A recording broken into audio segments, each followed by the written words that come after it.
Black Men's Book Club. You are my invited wonderful guest tonight. We are having our Wasi panel. Oh, yes, we are. We're going to have a Wasi panel, and we want your participation. The whole thing about the Wasi thing is that we absolutely want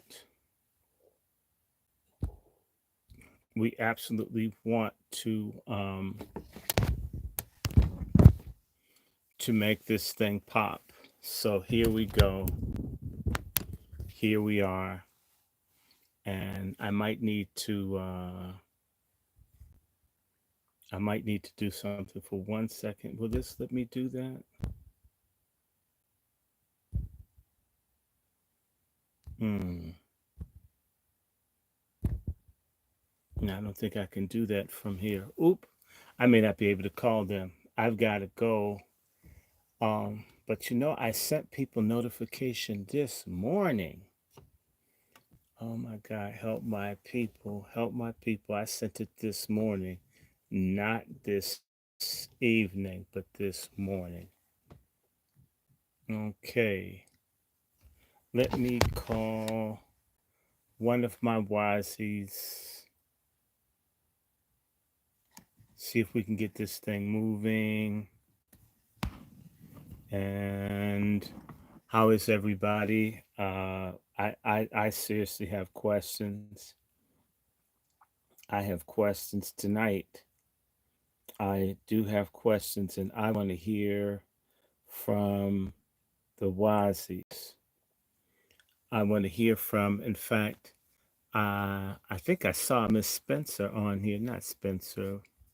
Let me go up here. Um, I need to understand what's going on here. I'm having a little bit of deja vu. So I've just got to corral my sisters. Um,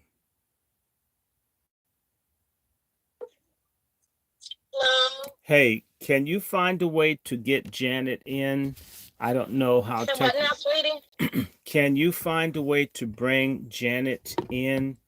I sent it to her via email. I sent you a link. Do you think you can text the link I sent you?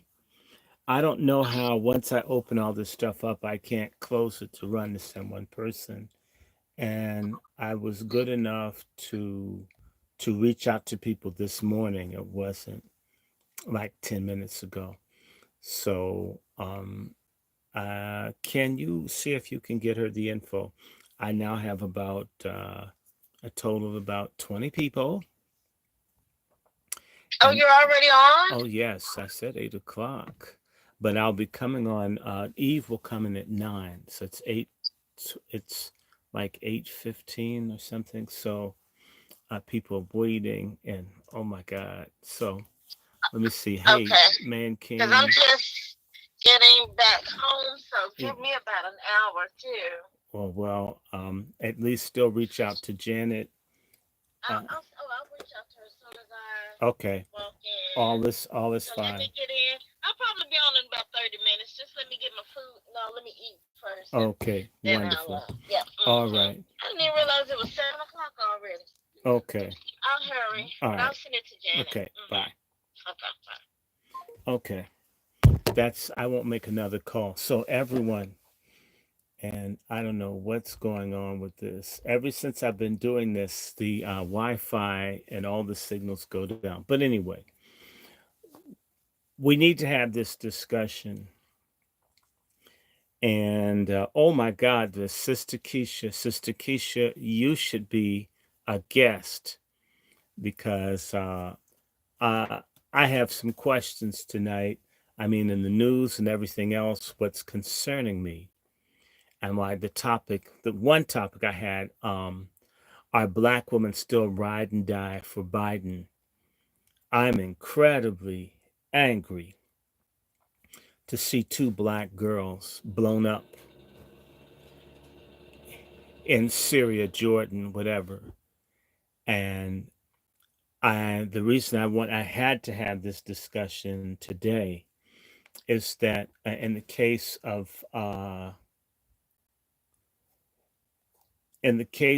what's happening with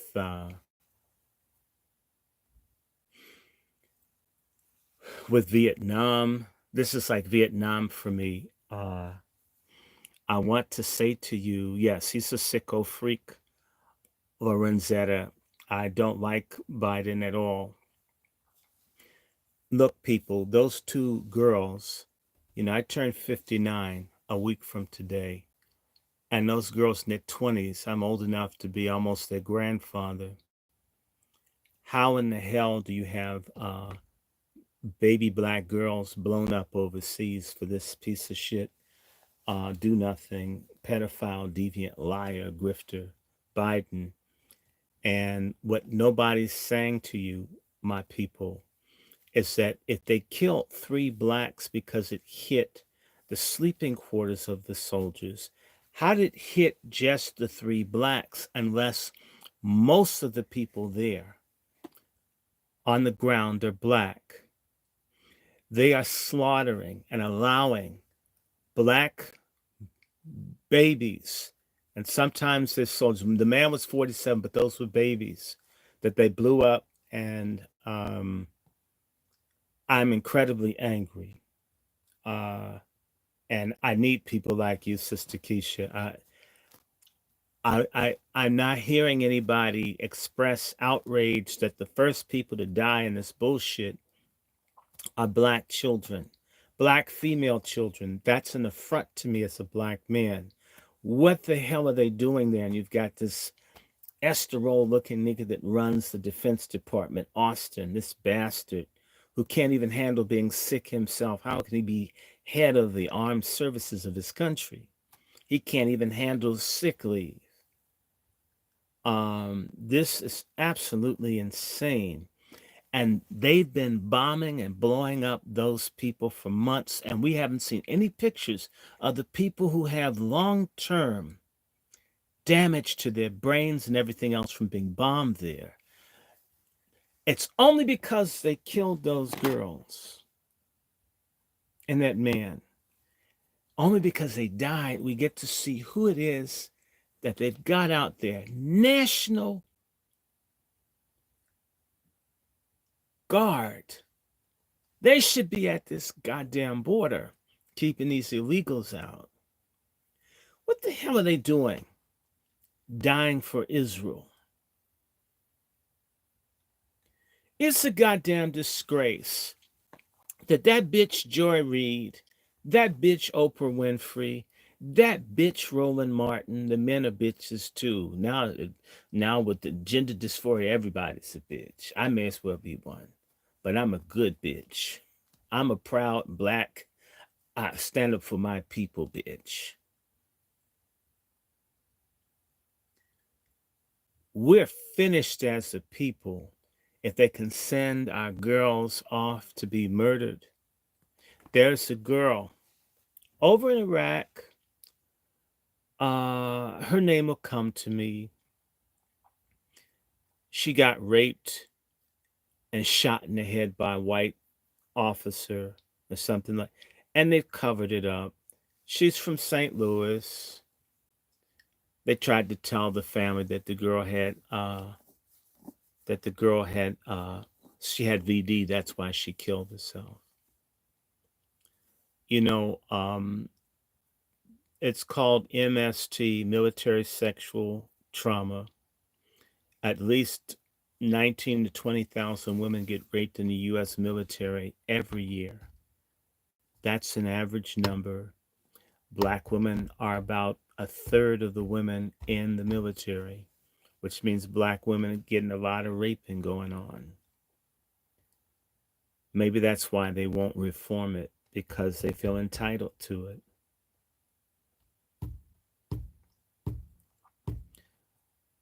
I want to. I got to look this girl's name up. The girl whose father used to talk to, who was executed after raped and then executed in Iraq, and they've done nothing about it. It's been close to 20 years. Um,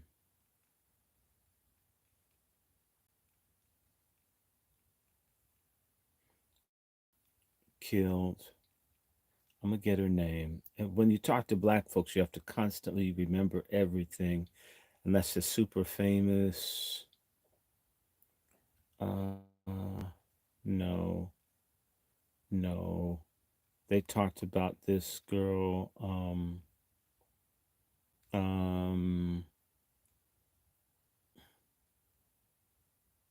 and it'll say, and I'm looking, and if you're from her name is Lavina Johnson.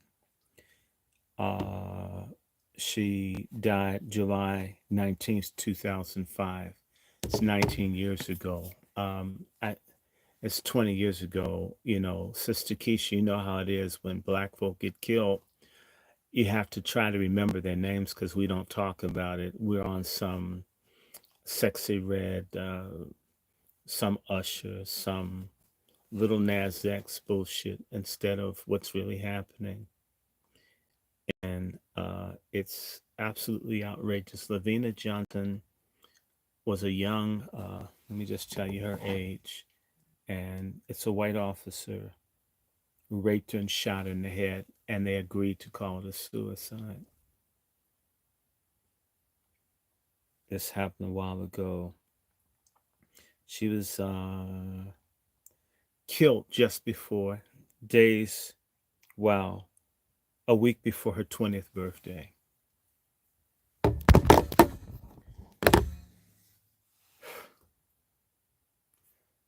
30 other people were injured. You're not seeing that. And this isn't the first time. They've fired and bombed these remote places 160 times. And they won't bring the soldiers out. The Iraqis want them out. The stuff doesn't belong in Syria. We have no business. You know why they have this stuff in Syria? Because the United States military is one of the largest consumer of oil in the world. So they're stealing hundreds of millions of dollars worth of oil from the government of Syria to give to Israel. So for all this talk about how viable and how great Israel is existing off of oil stolen from Syria. You wonder why the people are mad. You steal their stuff and they can't get mad at you. I don't want to spend a lot of time on this. Um, but I want to say to you that at the same rate that they're cutting, black veterans are being put out in the streets for illegals.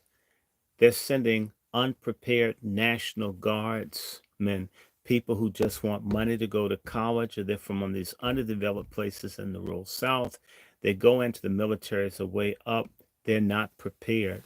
How many other people? I have a friend, a young friend in the National Guard. They send these people all over the place. They have no business sending them, and they'll get them killed.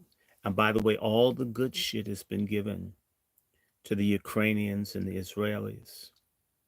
And they're going to leave our black kids out there to be slaughtered. And you're not going to hear fucking peep from any of these people that you consider a black leader. Where the hell is that bitch nigger from New York? Yeah, I called you a bitch nigger. Um, Sister Keisha, um, the speaker, the House minority leader, it's a black person from New York. You're not hearing nothing. You're not hearing anything from anyone. And you're not going to hear anything from Austin. Look at him. He looks like something's wrong with him. Uh, uh, I opened up my platform. I'm just a little teeny tiny person. There are other folks, I'm going to say this to you. They have huge platforms. They have hundreds of thousands of followers, large numbers of them black women that subsidize these other platforms. And when stuff like this, human trafficking, things that really destroy black women, yeah, Hakeem Jeffries, I hope he's just a bootleg. All these other platforms should be empowering people with news. And like I said, no one's saying how many of those people wounded were black. How many of them were black and female? How many? How many of these girls are never going to be able to be mothers? Hmm? And how many of them are going to get fucked over by by what's that damn place when you're in the military? You come back, the Veterans Administration. They get. I mean, my adopted uncle, my god sister, last year, no, the year before last, right after Thanksgiving, no, just before Thanksgiving, was at my god sister's house in St. Louis, and her brother died when I was with her. He had shrapnel inside of him going all the way back to the 1960s. The VA never ever told him he had all of this shrapnel from a landmine he stepped on in Vietnam. They left it inside of him. He had damage from malaria. They never treated it. He had all of these health problems. The VA let this man be sick for years. My uncle, my father's brother, had Agent Orange poisoning that made him crazy. His personality would change. Never got to know him well. I mean, just and had to have amputation. He got diabetes. This Agent Orange messed all these people up, man. And now they have all of these young black. I mean, it dog the men. What the hell is it going to do to the women over there? What are they going to be exposed to? And see, I want to say something to y'all. One third of the people in Yemen, definitely or more, are black. Okay. They're sending our people over there to fight for bigoted Israelis while we get overrun by bigoted people from other countries, even the Middle East. Um, I want to hear from somebody, talk to me. I'm concerned. And I want to remind you a lot of you forget when the USS Cole got bombed, several of the people blown up on the USS Cole were black females. I remember it's been 20 years. Nice looking, I mean, of course I remember that I'm a man. It's nice looking black women blown up, just blowed up. Nobody even talks about this. Just bombed, destroyed. Damn. How many others? There have been quite a few casualties. How many of those are folks who thought they would just be monitoring drones and so forth? They didn't think they're going to be in a war zone. I don't know if someone wrote down this is Biden's Benghazi, right? I want to say to you, I was in Libya just before the attack happened in Benghazi. And yeah, thank you, Torrance Jarrell, for Lavina Johnson. Yeah, I'm looking at this. And the U.S. is overextended. The United States can't put more than 100,000 soldiers on the ground because they're in 196 uh, places. I mean, there are hundreds of U.S. bases. It's overextended. And this bastard Biden and his nigger, Lloyd Austin, have pushed all of this mandated medication that's destroyed our military. Our military has been destroyed or I should say, the white American military that has some blacks in it has been destroyed. The people's health has been destroyed by following military regulations. Now they're trying to get the people back into the military who refused to be under mandated medicine. Now they're willing to bring them back and pardon them and take all the negative ratings and all the dishonorable discharge stuff off of them. They need bodies so badly. They need them so badly, they'll sacrifice our black girls. If that doesn't make every single solitary black man on this angry, you are a faggot, sir. A despicable one. Somebody that should have a pike stuffed up inside of you. If you think it's all right for our girls to be sacrificed because you have fuck-ups in the Pentagon, fuck-ups in the White House, fuck-ups in the CBC, and so you sacrifice these girls. And the only thing you can offer them is that you'll make certain that they can kill a baby. It's an insane thing that they're offering government jobs to illegals in this country, and our kids have to go off and die somewhere, especially our girls. And I'm going to tell you, you ain't much of a goddamn man if you don't get mad when someone's doing something to our girls. Is it enough that they're trafficked disproportionately in this country? For some of you who can't even afford a damn inflatable doll girlfriend, so you need to look at somebody's tats and boobs and behind, so we have this slavery for black women who need employment, or they have to go over in the military unprepared in a theater of war. Come on. Somebody talk back to me. Tell me that that ain't insane.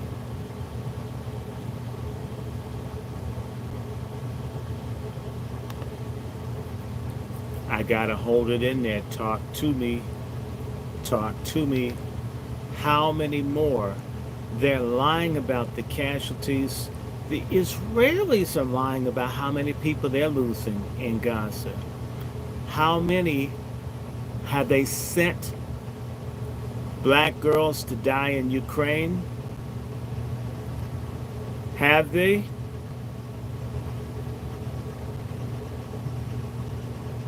You think they won't send them there? You think that that little deviant with his coke-headed, crooked son, that they won't waste our people? It's nothing but slavery with some jacked up benefits from the VA.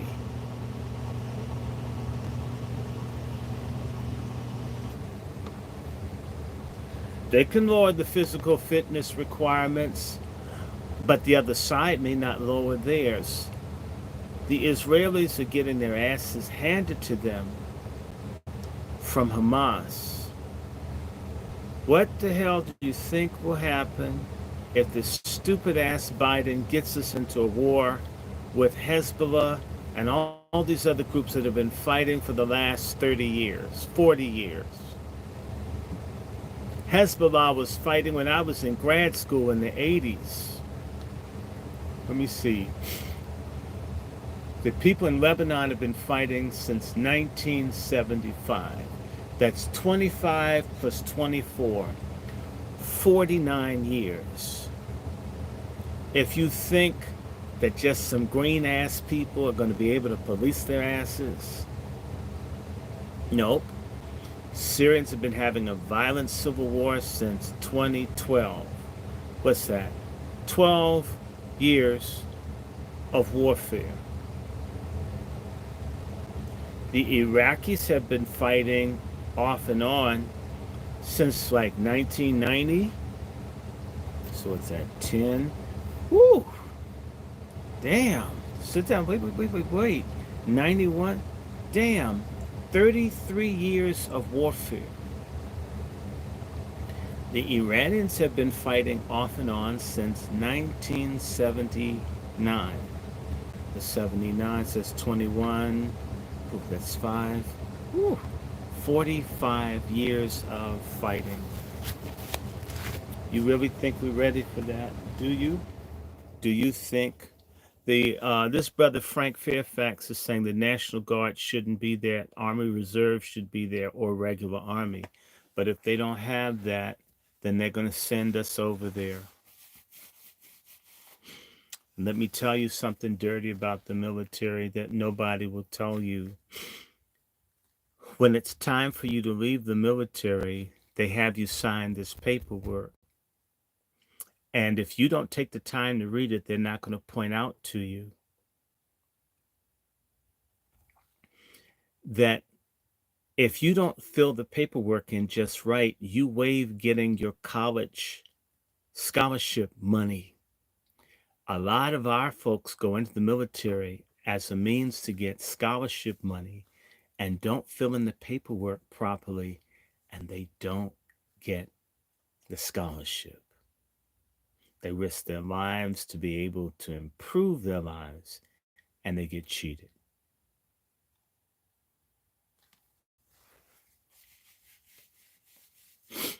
We need to be like white people. I wish black people would imitate white people in the proper ways.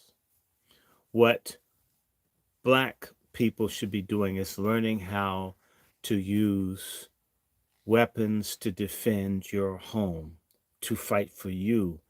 Some of these folks have better weapons in the army in their household than what those folks had over in Syria. It's real ass talk. And by the way, all of the weapons that we've subsidized that have gone to the Ukrainians have been selling to the Iraqis, the Syrians, and the Iranians. And the Afghans have too. They're using state of the art shit that we paid for when we can't get reparations or an anti black hate bill or a rein in the goddamn fascist killer cops. Let's just talk about that shit for a minute. Those illegals beat that cop's ass in New York and lived to talk about it. You and I know had a policeman started a fight with the black grandmother and she resisted, they would have murdered her, shot her 20 times in self defense. That would have been okay. If you don't understand that they're working to make us a permanent slave underclass to these damn illegals, they know all about how these illegals treat us in South and Central America.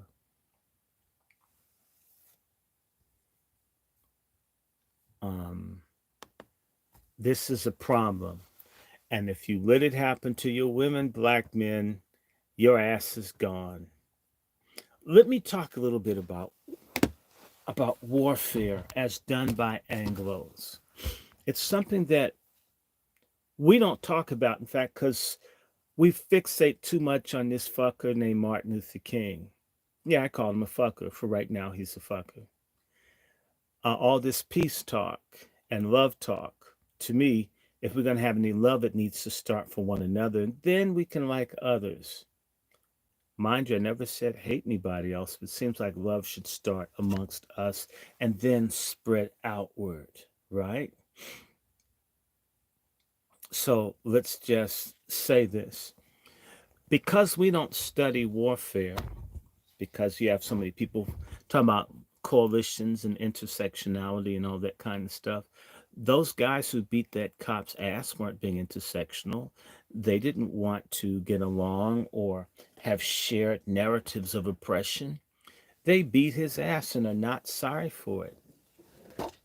And they're walking freer than Frederick Douglass. The way that the Anglo-Saxon, or I should say white American, white British people, and to a large degree the French as well. And there's a whole lot of overlap between English and French, just in case you don't know. And the Italians too.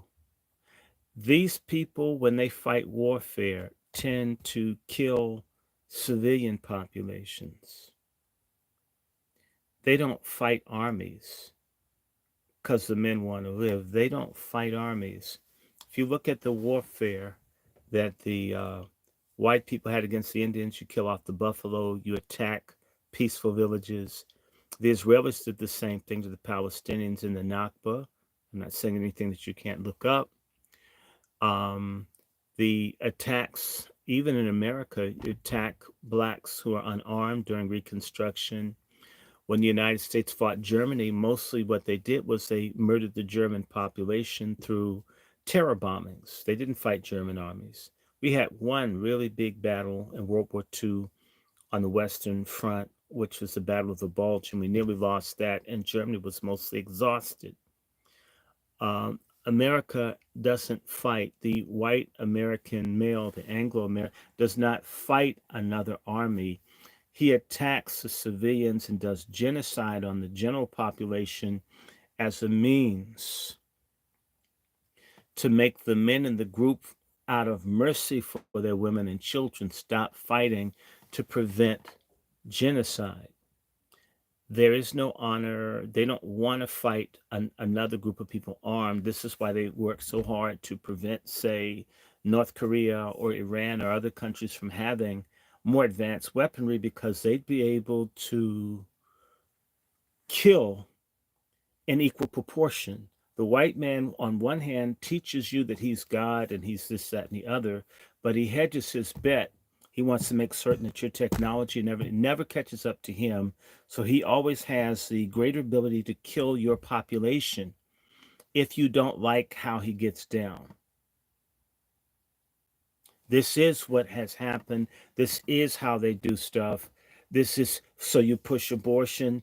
Um, the police don't mess with the black gangsters. Not that they'll kill some person that's not even trying to fight them. They don't want a real fight because they could lose. They want a genocide, like the Israelis. They don't really want to go. What the Israelis want is to get America to fight for them.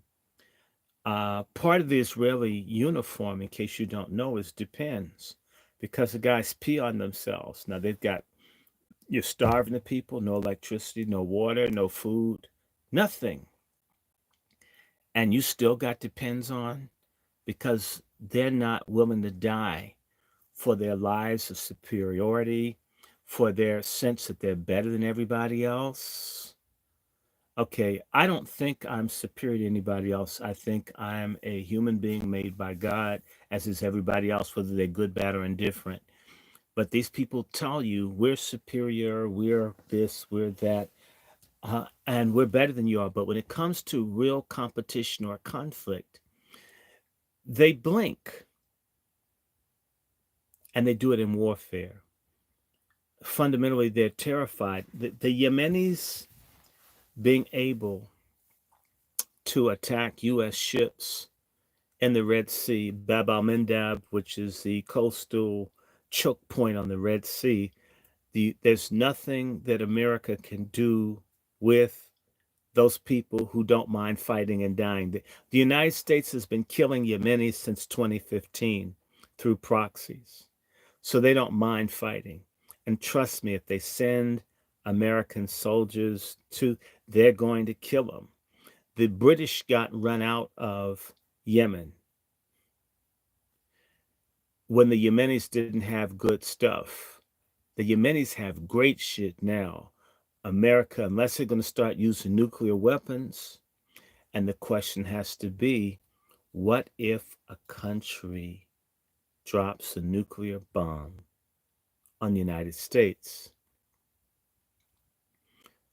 The North Koreans are letting you know that, and by the way, the North Koreans and the Iranians, they're cool. If you didn't see, within the last week or so, the Iranians had all this stuff up in the space. If the Iranians put their space technology with the Koreans, North Koreans, nuclear technology, it's all over. They'll be able to bomb with hypersonic missiles, blow up anything they want anywhere in the world. we're at a point now where there's a limitation point, a red line has been crossed in white supremacist civilization where you can't kick everybody's ass like you once could. And in fact, they've made people so mad, people don't mind dying. The only people afraid of dying are actually the black elite in this country and the supremacist.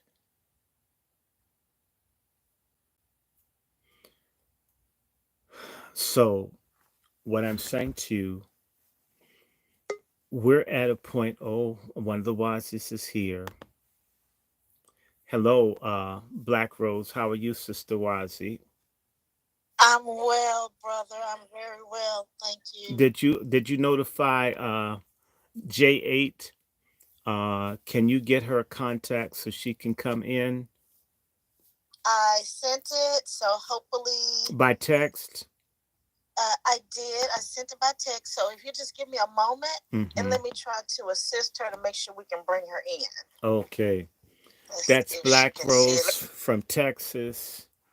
I'm looking to see who else I can get to come in. Let me come back to the comments, and pretty soon Sister Eve will be with us, and that's going to be quite interesting. For everybody right here on this platform, I may close this because I don't know, this Wi Fi signal is something else. But this country bombed the shit out of the Koreans in the Korean War. Vietnam, they bombed people. Iraq, they bombed people. Libya, they bombed people. The main way of warfare has been to use air power. They bombed the hell out of the Japanese, the two nuclear bombs in Hiroshima and Nagasaki. There has been an aversion to, I shed your blood, you can't shed mine. Now, I'm not for anyone shedding anyone's blood, but that's what you have with these empires. And I'm not saying any empire is less bloody than the other, but that's what you're dealing with. A red line's crossed. And I want to remind people the whole idea of a nuclear bomb, that is, first and foremost, the nuclear bomb was completed 80 years ago in 1944. 80 years ago. So, and they were working on it before that. So the possibility of there being a nuclear bomb, if people really wanted to work on it, has existed since the late 1930s. How long will one group of people be able to have this ability to kill other people with impunity before that technology goes to other people to say, I want to kill you too?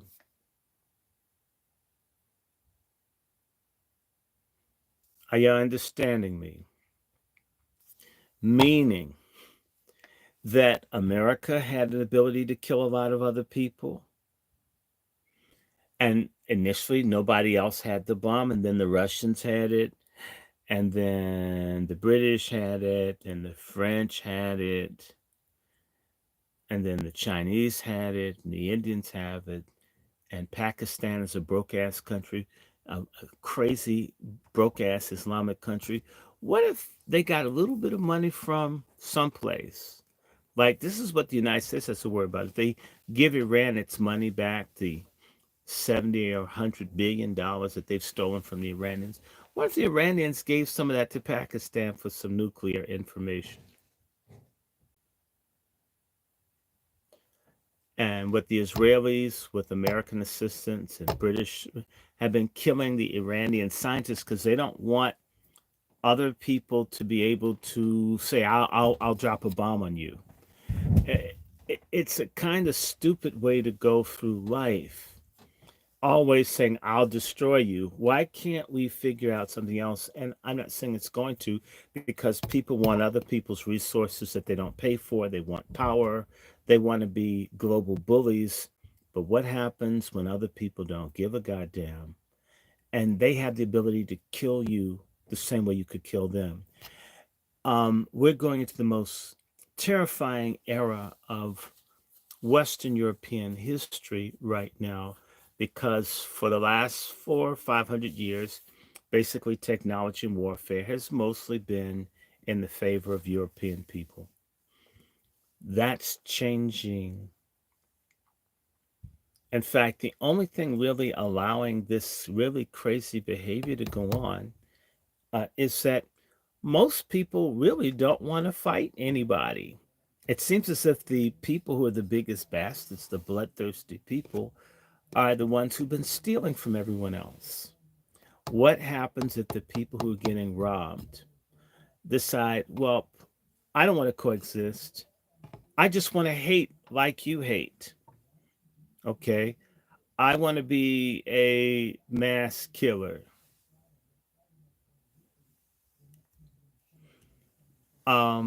Many years ago, a young man was on Facebook. They're very clear and they wanted to, I guess, express their anger at the society.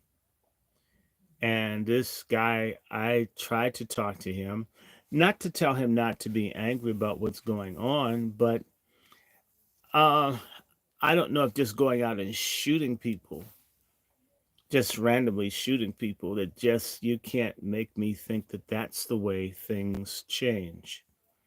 If you're shooting in defense or to stop or to offensive move to that may make, but to just go out and off some people isn't it, it's anyway. That young man went out and shot 3 police. Ah, that was terrible. uh Another person sent me an email. I didn't know what to make of it. I tried to ask people, what does this mean? And the guy goes to the Navy Yard and shoots a bunch of people. One of the people that he killed was a woman I knew from church. Blew the woman away, just as nice you want to be.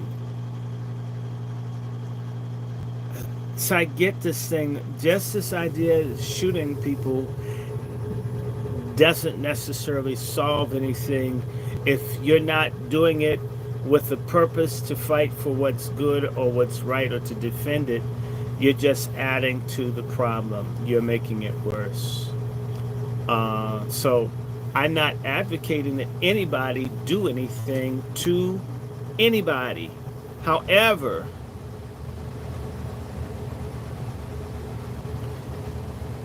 a society, a system that thrives on hurting others, dominating others, killing others, violating others, taking other people's resources, bullying them, dispossessing them. Every empire that goes through that cycle eventually either collapses from within, like what we're seeing at this damn border, or that country gets or empire gets into a war with a group of people who have what's called fire in the belly, who just don't give a damn. They're going to fight. And fire in the belly, when you have a mind to resist, you don't care what happens. You don't care what's done to you. Your house burned down, you're still going to fight. If you have greater fire in the belly than the people that are being sent in to fight you, and especially if you have any kind of technology where you can resist, which Hamas has, then they stand a chance of either fighting to a draw or doing an upset on the people with superior numbers and everything else. I don't know if you're looking, but I challenge you to go to some of these websites. There was a little guy, a man in Gaza, dressed almost like Batman, going around with an RPG tube, blowing up Israeli tanks, like he was at a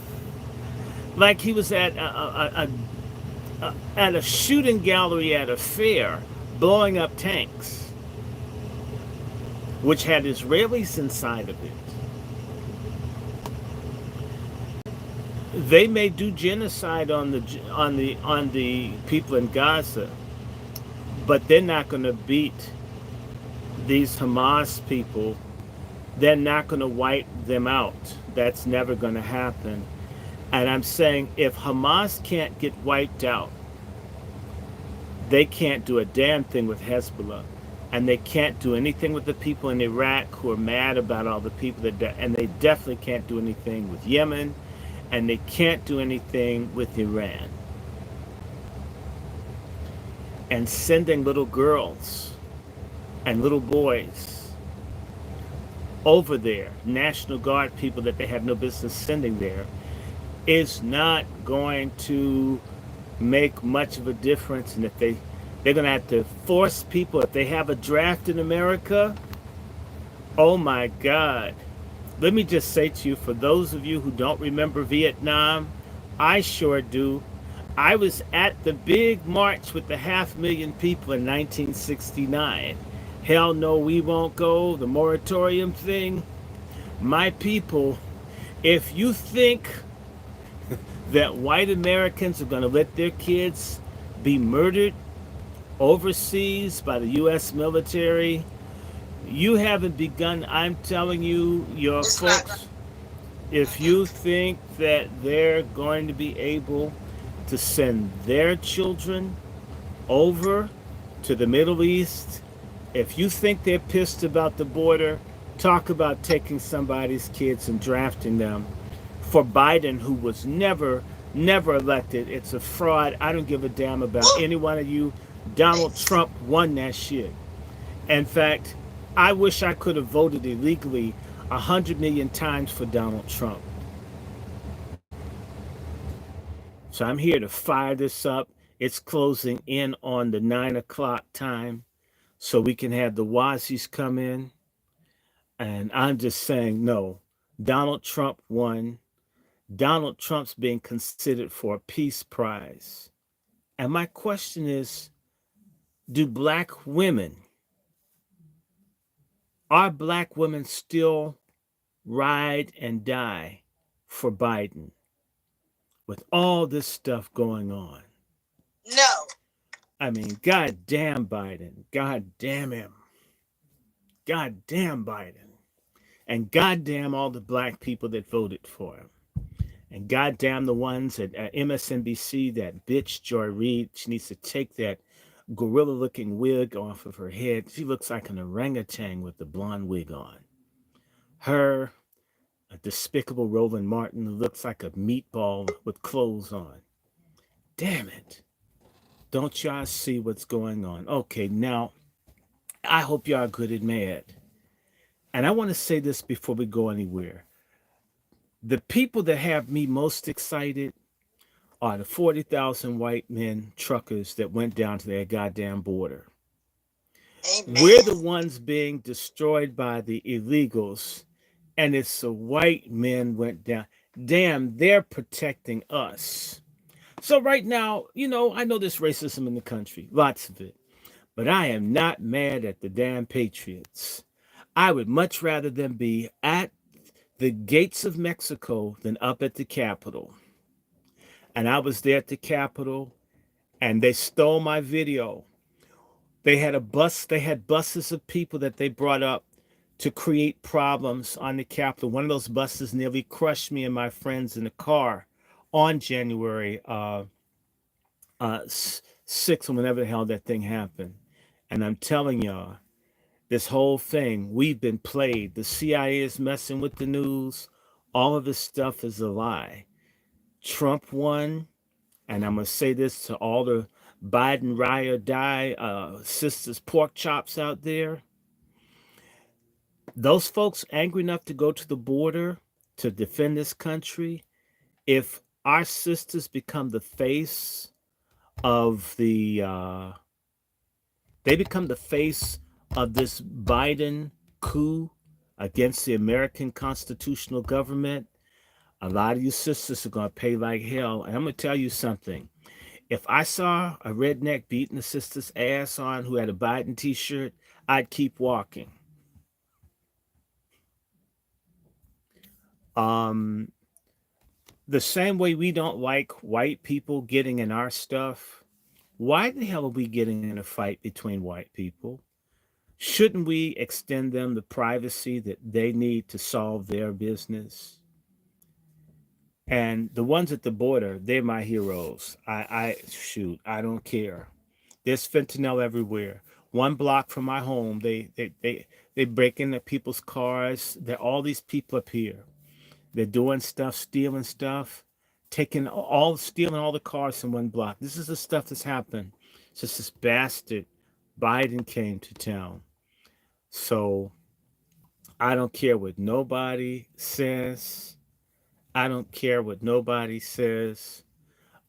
So my question I have, Madam Minister of Space, which is 2MS, is her code name. Lady H, Sister Eve, welcome, welcome. I've been trying to He's fire much. up people. I'm really, really. Someone called Roland Martin a sassy Karen. He is a I sad I parent. respect white women too much to compare them to Roland Martin. Ooh. Okay, no, no. I was hearing what she said about the black Biden women if they were getting beat up by a redneck and he It, would just keep it moving. that's Absolutely. no. They don't need your protection. If your ass is for Biden, fuck you. There you go. I'm Fuck you. sick and No, tired they of really don't this. want your protection anyway. Yeah, You they know, don't they'll want. go up there and In help fact, and then they'll call the cops on you. they probably would think I was a female, right? She'd ask my pronouns before they'd accept the Oh, yeah, help. right. Before they This accept is the help, bullshit. Just out what do here. you go by? Are you a X? What do they call it? Trans. What? I don't care. I don't care. I'm so glad. How do you feel about those truckers going to the border? Because it reminds me of that song by DeBarge. Ooh, I like it. No, I think that's great. I look, it's always on their side of the fence, right? The evil racist side of the fence that keeps standing up for what they believe is right in the biggest way. And some of the And stuff that they stand up for what benefits us. They're against the baby killing. the They don't baby want the killing, the drugs up in immigration, here. They drug, want you to be able to right? have a gun. They don't want people to force. Look, one of my friends is on here. I don't know if they're still listening. They've lost 26 family members. They all believe it's due to mandated medication. Mm, 26.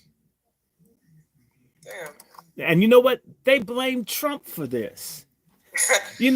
Donald Trump did Wounded Knee. Donald Trump burned Black Wall Street. Donald Trump started slavery. Donald Trump fired the cannon at Fort Sumter. Donald Trump was water hosing the black kids in Birmingham. Donald Trump killed Malcolm X, Martin Luther King, Medgar Evers, Henry and Henrietta Moore. Donald Trump has done nothing but destroy black people for the last 400 years. If you listen to these despicable people, I'm not trying to make Donald Trump anything other than a politician. He's become a politician, but they've made him the only person evil. Donald Trump did mass incarceration. Donald Trump started the Dixiecrat Party. Donald Trump was the Supreme Court Justice, Chief Justice that did Plessy versus Ferguson. And he He was made this. Rosa Parks get off the Yeah, bus. he arrested Rosa Parks. Yeah, he arrested He's the Rosa. one that hit Harriet Tubman in the head with the brick. I mean, Um, god damn, I'm so sick of this. you I remember could Frederick vomit. Douglass? You remember when he beat with Frederick Douglass? Mhm. Yep, and not Yeah, he just did Frederick that shit. Douglass. He shot Dr. King. He killed Fred Hampton and Mark Clark. Let me see what else he do. He's the one that killed Big Mike and Ferguson. He killed Eric Garner. He killed Akai Gurley. I mean, what hasn't Donald Trump done bad to black people? My God. Mm-mm. I mean, that's the way they do it. Donald Hmm. Trump is the one that puts lead in the water. Donald Trump is the one that puts lead paint in the projects. Donald Trump is behind gentrification. I'm trying to figure out how Donald Trump can be in charge or behind all of this when Biden has been in office for 60 years. He got 4 years. Hmm. 4? And, but all of these other people have been in office for They've decades. been in for decades. Look, I'm not trying to make Donald Trump perfect.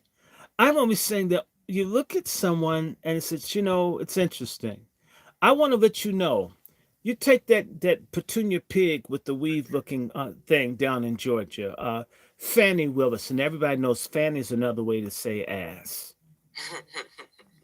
It is. Fannie Willis, if Fannie Willis were doing that to Biden, do you think that he would not be using more harsh language than what Trump is using? If there was another black woman like that Lou Ferrigno without the green makeup looking Letitia James in New York, she does look like Lou Ferrigno. Remember the Incredible Hulk? Or maybe it's before your generation, but you remember. No, I know what you're Okay, talking. she does look like Lou Ferrigno. Oh yes, she She does. does. And it's the Yep. same way. And they picked all these ugly black women. The other one, Loretta Lynch, looked like Noriega from Panama. I thought they had let him out on work release. I mean, it was just, they pick all these ugly black Democratic women to do all this terrible stuff. And it makes all Yeah. black women look bad.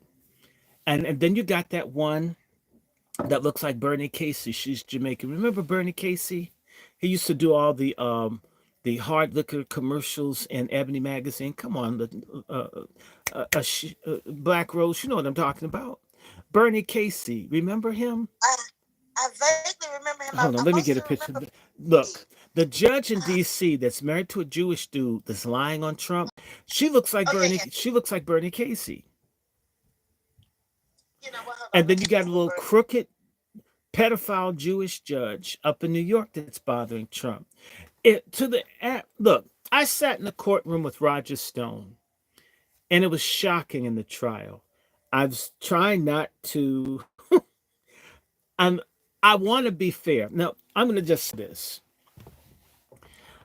The more I learn about my own roots, the more I have to think about stuff because some of the biggest slave dealing, slave owning people of all times.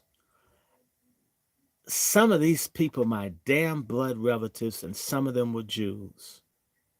Like when I go down and look at Robert Israel, who was down in Barbados, who's a Jew, I'm like, damn, right? So I'm not trying to preach hatred against anyone because if you understand how the Nazis hunted people down, they went after you by your lineage. So I don't want people to have this blind hatred of anything they see as Jews, because they have to kill I mean, damn, imagine you, black, Indian, and Jewish too. There's so many people that want to fucking kill you. just, how do you get up in the morning and think about all the folk that wouldn't mind doing something to you? And then add in black and male. And then I guess I'm a religious conservative. A lot of people just like to, get rid of you. So I don't want to make people hate anybody because it will definitely, I'll get screwed somehow. That's just the way it is. But having said that, being at Roger Stone's trial, sitting next to his wife, and I'm looking at the Justice Department lawyers that are there framing this man.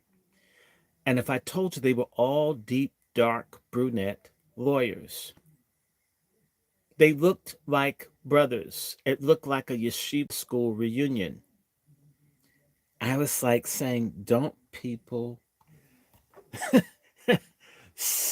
realize that if you're thinking, it looks like it's all these Jews after a white gentleman, a non Jewish white man. That's how it looks. The judge is Jewish. Everybody knifing him is Jewish. I mean, I'm not trying to see a conspiracy, but if all that's there, trust me, if everybody had been black, it would have been noticeable. We've been trained not to see a consistency of things that occur because we're told that that makes you a bigot. I'm not saying all of anybody did anything. I'm only telling you in that courtroom,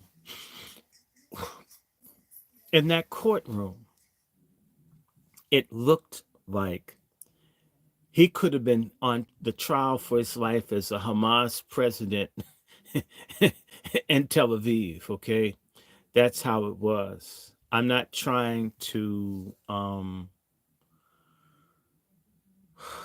uh I don't know what to say to you. I Let me add one more person and we can add many more. We have the host of Let's Talk 2. Let's Talk 2. We have Brother Q. Brother Q, welcome to Hey, what's going on, everybody? Wasi Speak. How y'all doing? Yes, Hey, and forgive me. I'm not trying to make people dislike GCP. I'm very careful to say to people, look, you know, I talk to people about genealogy. Sister Eve and I guess we have some roots in common. And I even think I have roots in common with Mr. Ford. I've been looking at my relatives back in England that are the Fords that came to Virginia.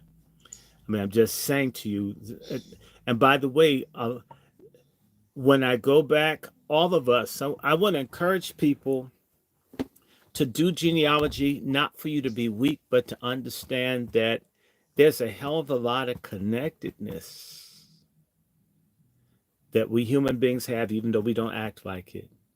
So my discovery of last week, something that's kind of common, but you know, I have a grandfather, maybe 40 generations ago, whose name is uh,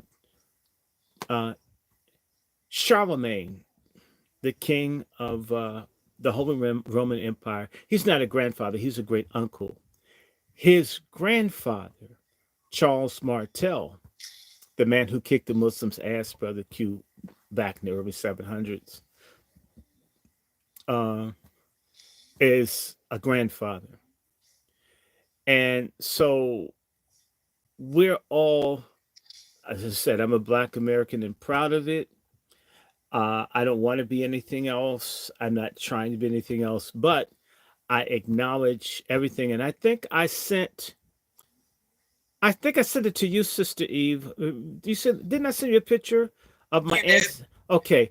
And so the picture of my ancestors who are named Cornwallis in England, when they were buried in their crypt, they were painted black. I mean, I never saw it before the day before. I mean, I don't know anything. Meaning that everything we've been told about our history is a lie. This whole empire is based on lies. So my ancestors in England were darker than me. That's the way they're painted. You saw the picture, right, Eve? Hundreds of years later, that paint is darker than you and I are.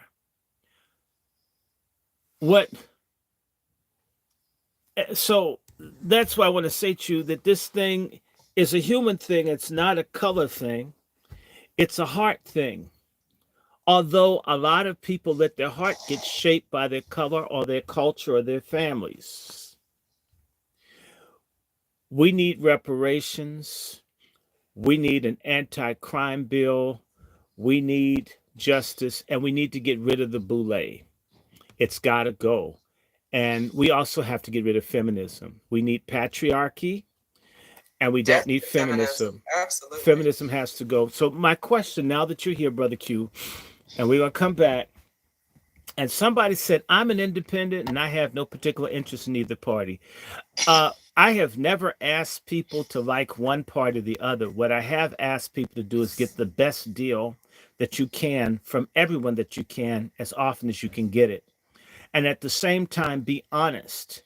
if 9/10 of black people are sitting up under the Democratic donkey's ass and they've been shat on for 60 years, seems like we should move our head. I did not say the elephant wouldn't shit on your head, but the elephant doesn't get to shit on your head as much because it's not under his ass. And ideally, maybe be independent. Remove your head from under either the elephant or the donkey's ass. But in the interim, if you could get something from the elephant, even if it was just for one election cycle, versus getting nothing from the donkey that's shitting on you, why not do it? So I meet a lot of Negroes when they say neither party, I'm an independent, they still vote Democratic blindly. There are a lot of Negro, a lot of black people, just big ass liars.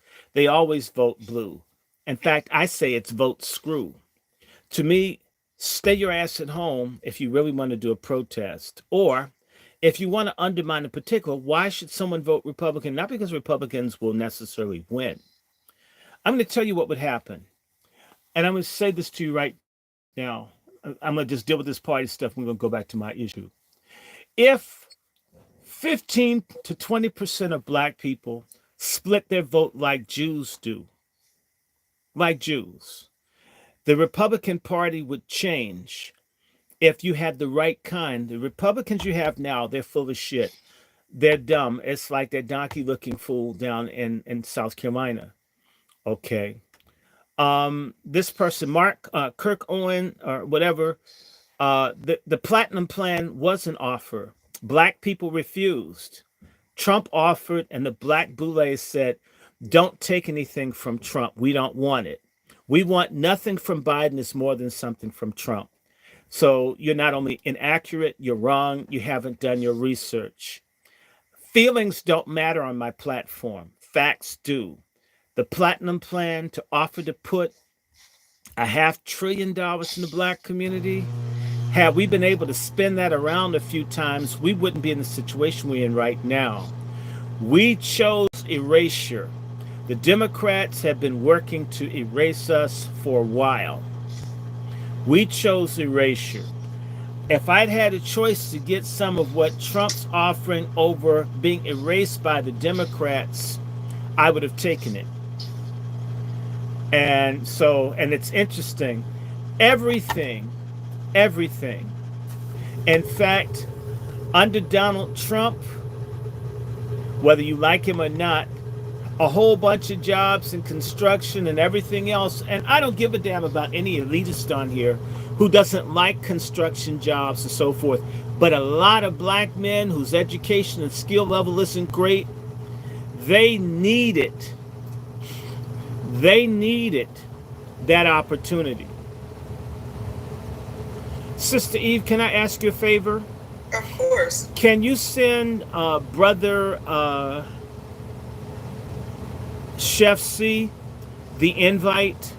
Yeah. I'll send it to him. Okay, so do that. So Okay, yeah. thanks, Q. I'll do it. So basically, I would rather get $500 billion from Trump than zero from Biden. A lot of black folks have said zero from Biden is more than $500 billion from Trump. Well, you don't have to vote. Voting isn't important. If you're a person that doesn't vote and you don't organize and you just come on platforms and communicate, you're a bullshitter. There's nothing else to call it. If you're not actively involved, if you don't deal with one party or the other, you don't have an independent black group, and then you're a person that's trolling the space that's a bullshitter. 90%, if not 95% of black folks are bullshitters. They're not doing anything. They sit back, and I have watched people die over the decades, people very committed in the community who worked themselves to death. In fact, I had an associate, they had their issues, but they had a community garden down in the South. And that community garden produced enough food to feed a whole bunch of people in the neighborhood. And when I would be down in Kentucky, the black men would sit and smoke dope and drink and do nothing and ignore the garden. That person got sick and had to go to the hospital. And you know what those folks did? They went and stole the food from the garden, which the person would have given to them anyway. They wouldn't work with. A lot of black folks, you're already walking dead. You're dead meat because you won't work with anyone. You're not doing anything. And all these other people coming in as groups, when those guys kicked that cop's ass, they did it as a group. Typically, had it been a black man, he would have fought the cop by himself.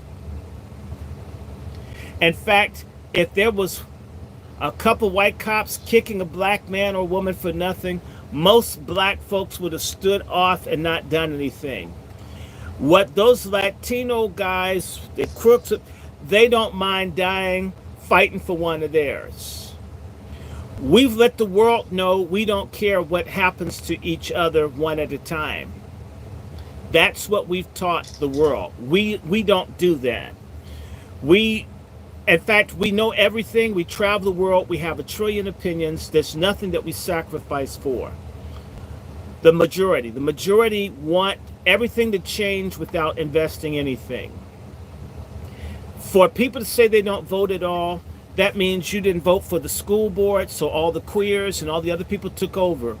Maybe you don't vote on the national level, I get that, but to not vote on the local level is totally irresponsible. It's a violation of your agreement. You should be doing that. Oh my God. Eve's Bayou is here. Oh my God, there's another Wasi. Oh, this is so nice. There she is. Oh, she's coming. No, There she she's is. there. Oh my God, we're having an East Bayou uh, reunion, and welcome to Wasi Speak, Sister Isla. So again, I want to introduce my Wazis. Wasi stands for Warrior Sisters. These are the righteous, good black women who are anti-feminism. Yes, because I hate feminism. It's evil. It should be destroyed. In fact, we were talking about we're gonna form groups of black men. We're gonna go and start having the feminist books removed from the libraries and the schools. We're gonna do what the Liberty Moms do because those books are hurtful to the male ego development and formation. And, oh yes, I'm gonna go in and cry. I'm gonna read a book and just fall out crying and just roll on the floor and have to take the book out. Oh yes, I can't wait. These are the anti-feminist, pro-family, anti-baby killing, pro-America first, B1 reparationist folks who believe in political engagement. Maybe they don't vote on the national thing, but they do vote for local stuff. I know Sister Isla has grandchildren and all, and I know she cares about who the teachers are. It's very easy. A whole lot of black folks bitch about local public policy, but are not involved on any level and think that's how it changes. And so I don't know. They put out a poll. The Pew Foundation found that whites are overrepresented in city councils and everything because a lot of people just aren't engaged.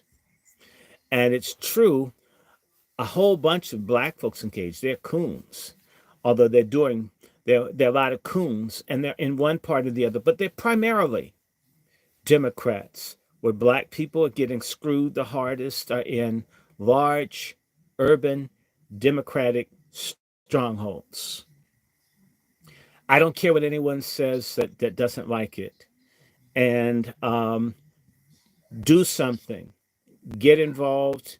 And it doesn't have to be in politics, but like Chef C. Chef C has a scholarship program. Chef C feeds about 800 families. There are people out here doing things as best they can, wherever they can. We don't have enough people doing that, and we're not working as a group. We can't get mad at Arabs or Asian Pacific, but they want to call themselves. I came up with was Orientals and stuff, right? Then I learned it was bad to call someone Oriental, and yet my first bank account was with Oriental Bank. It was good enough for my goddamn money. Now I'm a racist if I use the same word and put my money in. All right, whatever. Because Oriental's a rug, right? At least that's what they tried to teach us. No, Oriental isn't a rug. Orient means east, Easterners.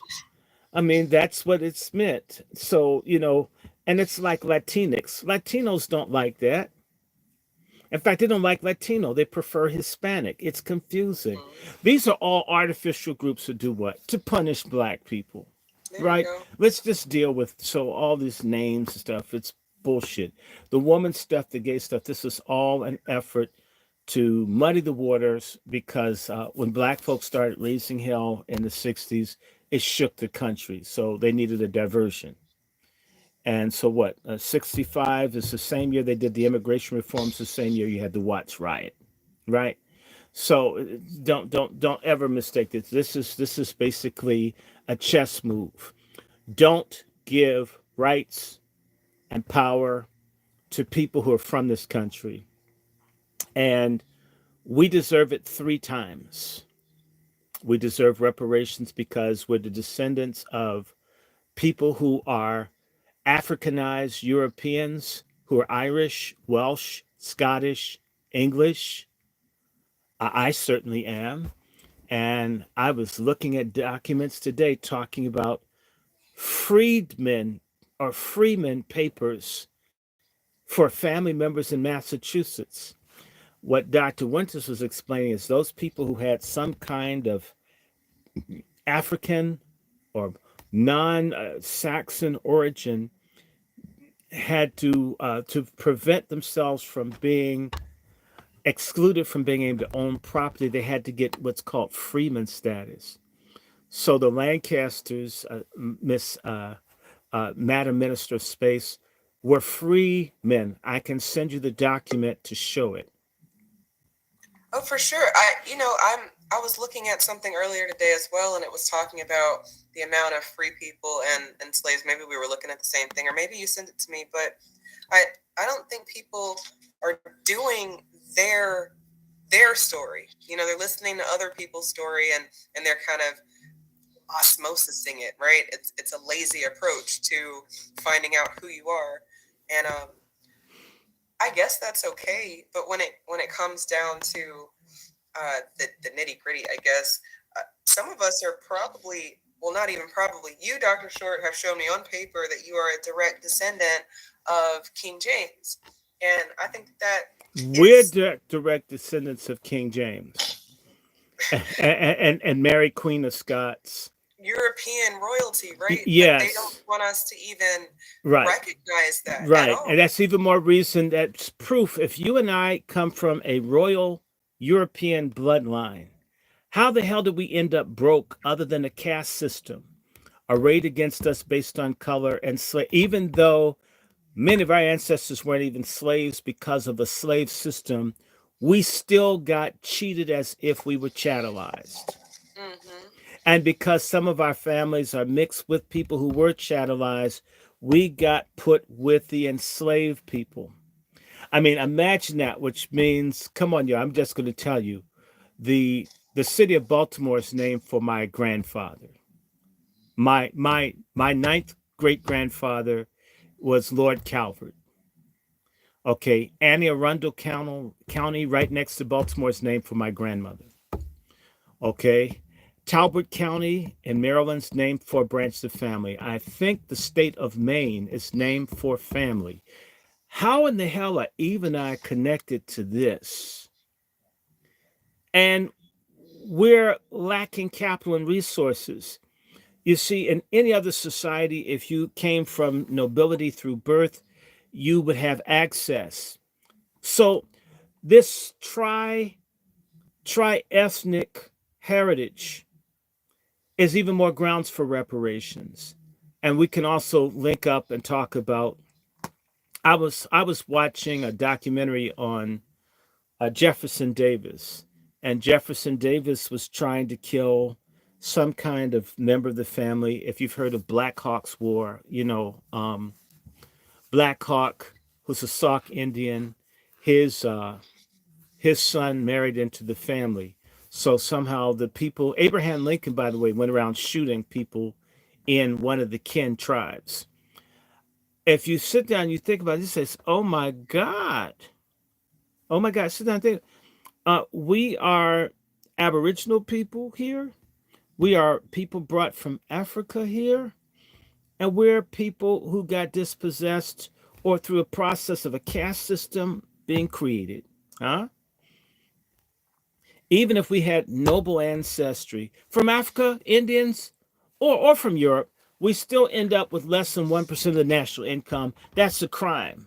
Not to mention the slavery, the land stolen from our Aboriginal side, labor stolen, cheated from people who were not chattelized, and definitely just stolen from the people that were chattelized as slaves.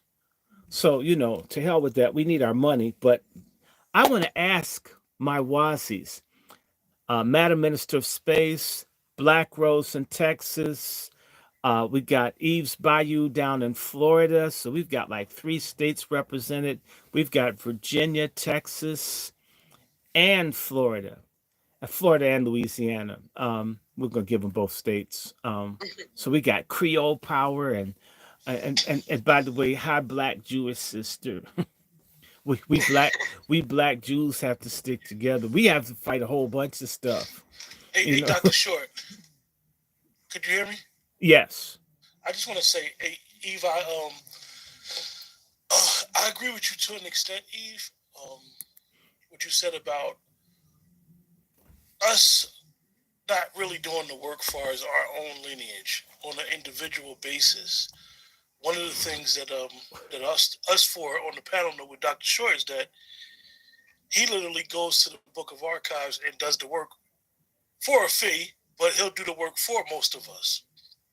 And that's one of the biggest problems that we're having. We're like at a stalemate because you'll see and hear a lot of people regurgitating the reparations talking points, but they don't even know who their grandfather was.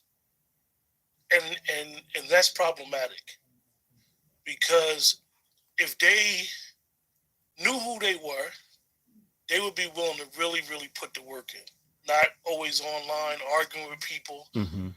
They would understand that sloganizing. Yes, reparations, and I hear this thing, and I totally disagree with it. This no reparations, no vote. What if Callie House felt that way? What if Dr. Anderson felt that way? You can't have that type of thinking because at the end of the day, reparations, people are going to lose their reputation fighting for reparations. Some may lose their lives. It's going to happen. That's how serious it is. We have to realize that we just ain't going to get reparations easy. I want as a collective, it's not going to happen. I want to respond to Mr. Fairfax. I don't think a Wasi would wear a Biden shirt. You guys are Wasis. Do you wear Biden regalia? Hell no. I also never wore any Obama gear either. Yeah. So that's just me. Well, actually, for a joke, I had an Obama shirt on. I knew it would set my audience off. People started cussing when they saw me something Obama on. They knew I was being stupid. Yeah, if you see me doing something with Obama, you know it's out of disrespect. So I came on one of my shows and had an Obama shirt on, and people just went wild. And I just said I just wanted to be a coon to see how it felt to wear coon clothing.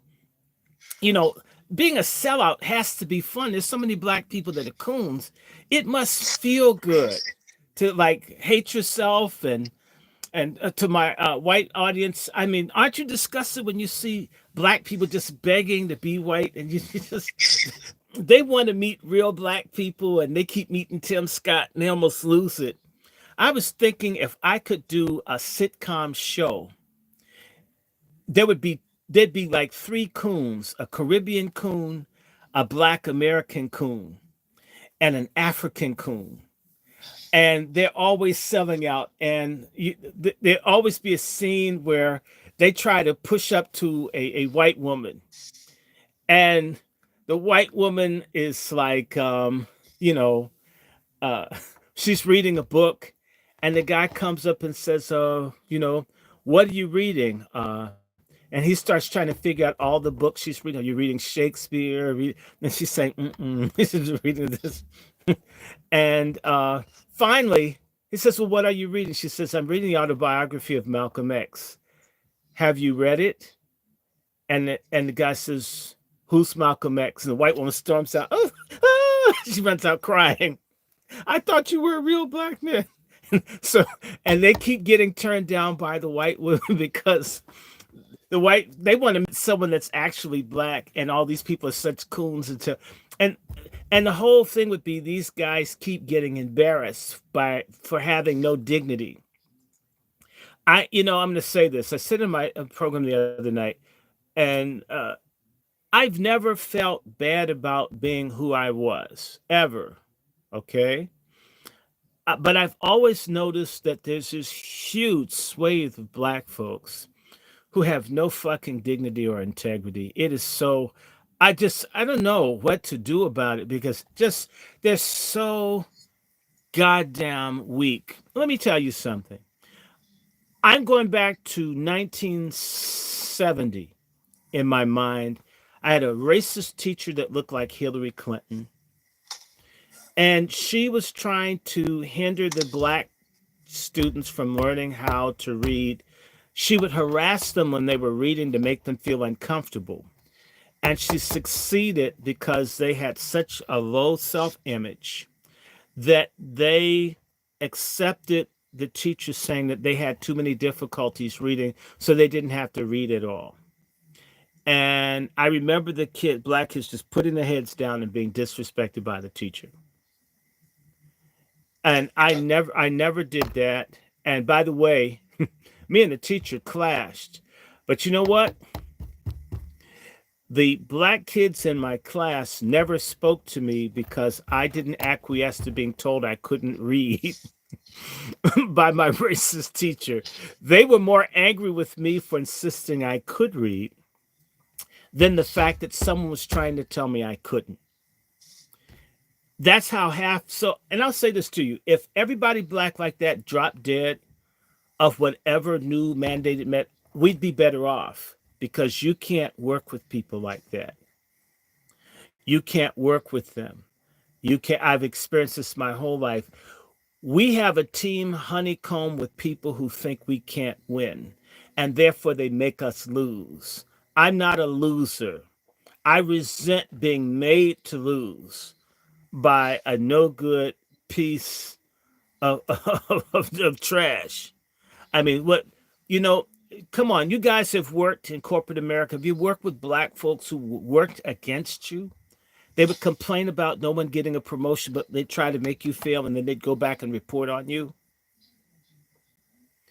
And Yep. and then when they get dogged, they come and want empathy from you, the same person they constantly betray and stab in the back. And there's a whole bunch of black folks, they want it both ways, like the black stars, athletes, celebrities, and politicians.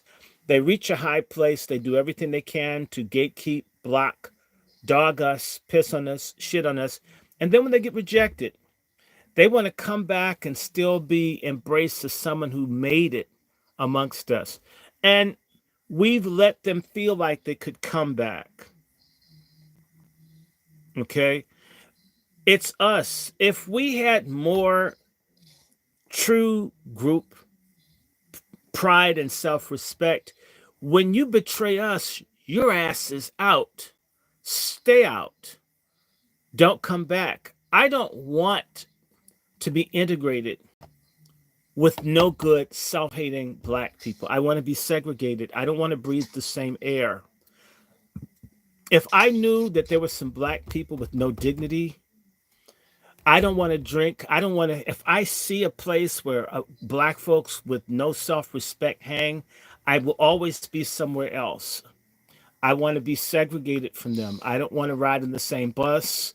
I don't want to listen to the same music.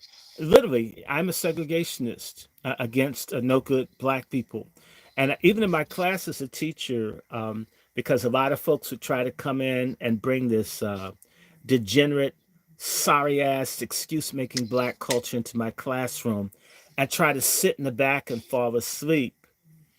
And I basically had a rule in my class that the last row of seats was honorary Rosa Parks section, and only a straight A student could sit in the back.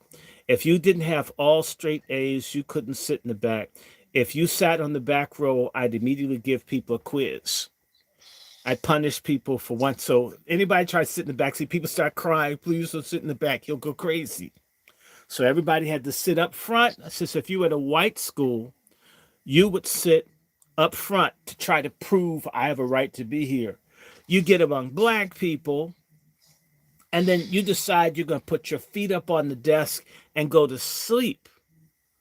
You know, I had a little Nigerian broad try that, and I says, do I look like Posturepedic to you? And if I do, I still don't want you sleeping on me. Your ass is to be awake every time you come in my class, or drop. But you can't come and sleep here. And I'm not getting any sex either. So stay awake or get the hell out. That Randy, stop. Hey, Dr. Short, Chef C is in the backstage, he said. Okay, well, let me see. I thought I could have 8 people. I don't see how I can. Janet's trying to come. Well, Who? Janet. Okay, I may have to swap someone in or out. In fact, Sister Eve, I thought you were going to be on Twitter. Okay, let's see if we can do that. And I have a question. If we do Twitter, does that mean that I can release your seat and bring someone in? Sure. And Sister Isla, if you did, you went over, that way you could help her run that space, then I can bring 2 people up. Because that's what I thought we were going to do. But I want everybody. I thought I had capacity for 8 people. I don't. There's this thing here, and I was trying to manipulate it. Let me see if I can take me out. It doesn't let me get to Chef C. That's the problem.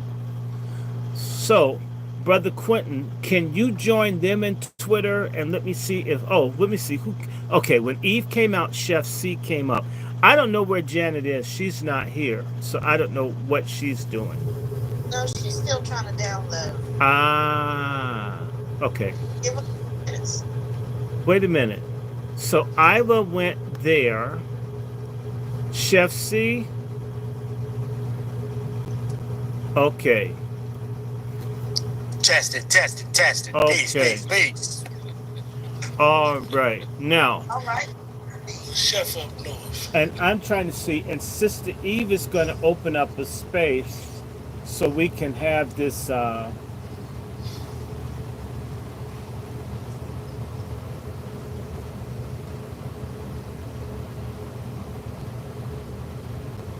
Brother Short, Brother Dr. Short, you know they jipping you as usual. Should be 8 maximum on the platform.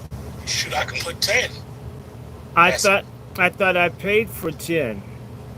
Maybe it's how I have this set up. Do you think that's what it is? Let me try it. I Shit. would have to see your interface. Yeah, your stage should be able to be stacked out. You should be able to. Yeah. Okay, I'm doing shift 3, group layout.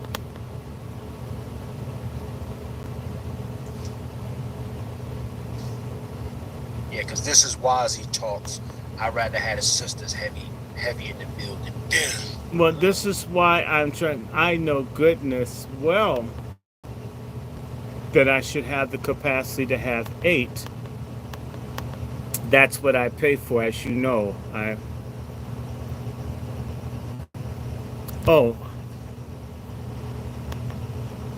let me try it this way so we can bring everybody in. People don't realize we pay for it and we don't get it. So I've pushed that. Let me try something. Hold on just a moment. Let me try something.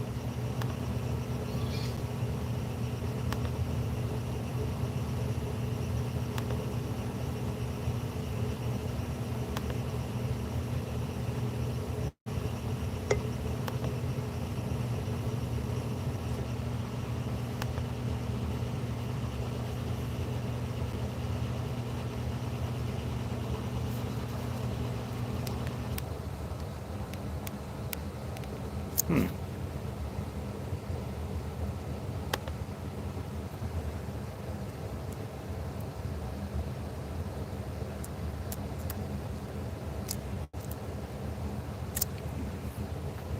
Wow.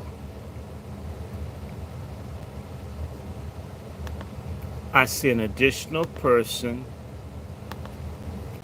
and I think that that's Janet. I see another person down here, and it doesn't show me where I get to, how I can't get that person at the bottom. Uh, Sister Eve, have you set up your Twitter space yet? I am setting it up now. I'm just trying to figure out how I would be here with you and on the Twitter space. Wouldn't I hear you on the Twitter space? Right. Then you would join my Twitter space. So I'm gonna get out of here all together, and then I will invite you to the space. Now, who? Okay, that's Isla. Okay. Now, Okay, can you hear me, Dr. Short? I can. I was just Okay. trying to make certain that. So Eve is going to go to Twitter. I'm going to join her in Twitter, and we'll start all over again, because I still want to know. And I'm going to shut up. I want the sisters to I want y'all to talk about Biden and these women getting killed, and I want y'all to talk about Fannie Willis. And I'm sorry, it's just dumb to use public money to buy a private dick. I just I didn't know people did that, and oh my. And she admitted to having it. I got it, but it's not a conflict. It's a conflict with the headboard and his ex. It's got to be a conflict with everybody else, Fanny. Damn. Isn't that the basis of his wife's divorce? I don't know if it's the basis, but okay. Okay, Sister Eve is up there. Okay. All right. Let me see. Let me request. Okay. Let's see. Some of these technical difficulties worked out, but hopefully you can hear our brother Randy, who just joined the stage. We've been having a talk tonight about Biden and black women. Mm-hmm. Fuck Biden. That's what I say. Well, actually, that's what he wants. We should say unfuck Biden. Make him do coitus interruptus in the White House.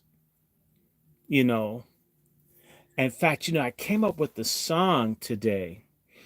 And, I was thinking about Whitney Houston, and I was thinking about someone much cheaper and less talented, Kamala Harris. And that song, How Will I Know? How Will I Know? Okay.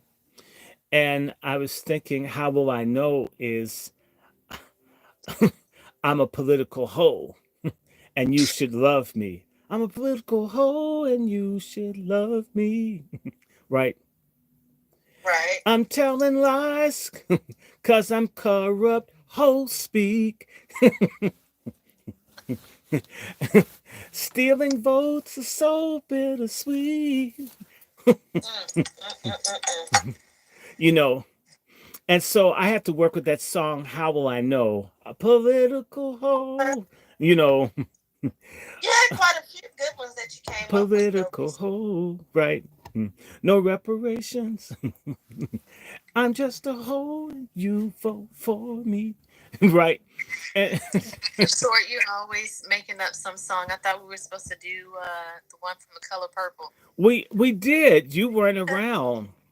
God's supposed to tell me something. No, Oprah wants you carpet munching. How does that go? It goes, don't need men in my life, right?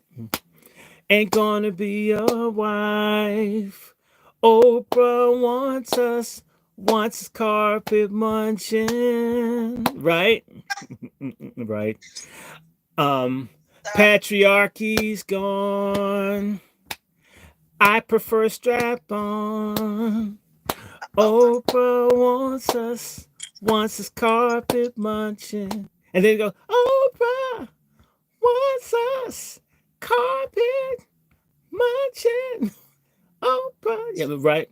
And by the way, you know, the movie is doing very, very poorly on Well, it's Monday. already now. What? It's already on the stream now. Well, What stream? now I want to say to everybody, I want you to buy black. There's going to be some black crackhead, reefer head, fentanyl head that's selling pirated DVDs. I want you to buy every color purple pirate copy that your heart desires, but do not buy from the formal economy. If you just want to see Taraji with her bad breath kiss on Fantasia. Oh my goodness. Well, Taraji got the same face that fucking Kerry Washington makes in every damn movie. It's always the same weird face. Okay. Sister, your rug's on my mind, sister. You can That's munch just on gross. mine. Right. Yes, no, I haven't forgotten. I have, as it says, I just have to get with some musicians and we record and we do right. But I do like that. And you know, of course, I'm working on the greatest love of all, which is on Diddy. Or you know, Diddy can turn you out. Oh, Diddy can turn you out. Oh, Diddy can turn you out. Turn it out, Diddy will turn you out. Turn it out, Diddy will turn you out. Why are you getting your contract worked? Diddy's already turned you out, right? Which is what's happening. And one of my dear sisters told me, and I'm gonna tell y'all what they said.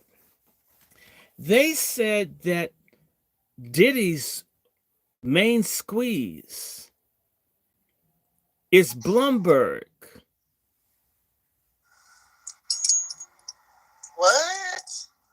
Well, I always call him Slumberg. And now I guess we can call them Comberg. I'm not saying it's true, but that's what they said. I'm like, all right. You wonder? No. I can see it. But you have to wonder, how did he get where nobody will bother him? Yeah. Why he isn't getting treated like R. Kelly? They didn't Cosby him. They didn't R. Kelly him. Dr. Short, you're saying Bloomberg, the dude who was running for president? Bloomberg, Well, that guy? yes. I will say Diddy seems to reach for bigger things. Okay, the color purple's latest gross for February 1st. We can celebrate this. I want all the give yourselves a hand clap, patriarchs and Wasis. The color purple grossed on Thursday $35,554. What? That's all they made, and 503 theaters in this country at $70 a theater, meaning, or screen, meaning that you and I going out to eat Black Rose would run up more money than what the color purple is collecting per theater. Come on, Oprah. You and your GCPs need to pull that shit out. It's a flop. It's a fail. Well, just like Oprah Winfrey's butt lift and her boobs and everything else she does, it's a flop. And she's pathetic. I mean, she's a carbohydrates and trauma porn addict. She'll be fat again, and she'll make something else that denigrates Black people. And I can't stand her. She's like a pig. And I'll tell you something about pigs. When pigs are in the mud, you know they shit in the mud that they're in. But I guess it must be cool. Pigs like being in their own shit and mud as long as it keeps them cool. And that's how Oprah is in the suffering of Black people. It's made her rich that she mud bathes and the fecal matter of our trauma for personal aggrandizement. If nothing other than you care about children in Maui, you should despise Oprah Winfrey completely. She's the most hateable person of all times. There's no way. I just don't like her. I don't want to like her. I don't want to be friends. I don't want to get along. Well, I think But this is what was going on at their school in Africa. How what do you those mean? She there was recruited the white women that raped the black girls. What do you mean she didn't know? She hired those women. She brought those studs in. Oprah knows what a stud is. Oprah hired white women to rape black women, and you sisters think that she's a paragon. She's an icon of black women. This is and I what's told made us you have all to become patriarchs. We tried to be simps. We failed. The more we simp, the dumber the pork absolutely. chops got. So we've had to become patriarchs to save the race because when we tried to go equal and 50-50 morally and ethically, it just kept getting worse. Any tramp that the system gets behind, Lizzo, God, Megan the Stallion, I mean, God, Muhammad Ali's face is pretty. I'm sorry, Megan. I mean, his boobs don't look like yours, but basically, you get anybody that they'll put up that drags black women through the mud. Some of us grew up with Lena Horne. We grew up with Diane Carroll, with Leslie Uggams. I don't care if they were gay or had a white man. We came up with Diana Ross. It was classy. These new sisters, god damn. Taylor Swift has more poise than almost all the sisters that are headliners now. How the hell did that happen? I mean, how do we go from the 3 degrees, or how do we go from Shaka Khan to Lizzo? When Shaka Khan's dressed skimpy, that's just for show. Shaka Khan is a damn prude. That's why she can't get married, stay married. Dude think that she's super freak. No, she's not. Might get it once a month. I mean, people be ready to divorce Shaka Khan, find out she's not as nasty as her stage persona. Lizzo is nastier than her stage persona. Yeah, that's a damn shame too. Dr. Short, in Spaces we have a speaker. And to the room, this is an interesting space. It's not something that I do like this normally, but we are streaming on YouTube as well if you wanted to join in the conversation. But to any of the women in the room, I wonder, are you on the same train we are, where we say fuck Biden and to the black women Please who, stop giving him like credit. us, on the Biden train, fuck them too. And Taraji looks like My Little Pony. Wait, what? She looks like what? My Little Pony. Somebody in the chat said she looked like a Teletubby. Yes, but I was thinking what it looks like to me. It's But by the way, we have a bunch of brothers on here, but definitely we want sisters. Please, are you guys still with Biden? I mean, what does he have to do? How many flights of stairs?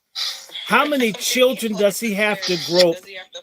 How many black girls have to get killed overseas or get brain damage from being bombed by Dune Coons for you to not like Biden?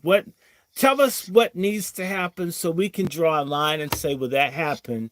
Now you have to be against Biden. Okay, you don't have to vote for Trump, but you cannot support Biden. That's all I'm asking. Please be against his ass, and please stop telling me Kamala Harris is a soul sister. If Kamala Harris is a soul sister, so is Nikki Haley, and she's a bigger hole than Kamala. Kamala wasn't married when she was screwing other people who were. Nikki Haley, oh my God. Dr. Short, hold up for a second. Immortal, are you there? You got your hand up? Yes, ma'am. What's up, dear? Greetings to everyone, and just to speak to the title, say Black Women and Friends, say F. Biden.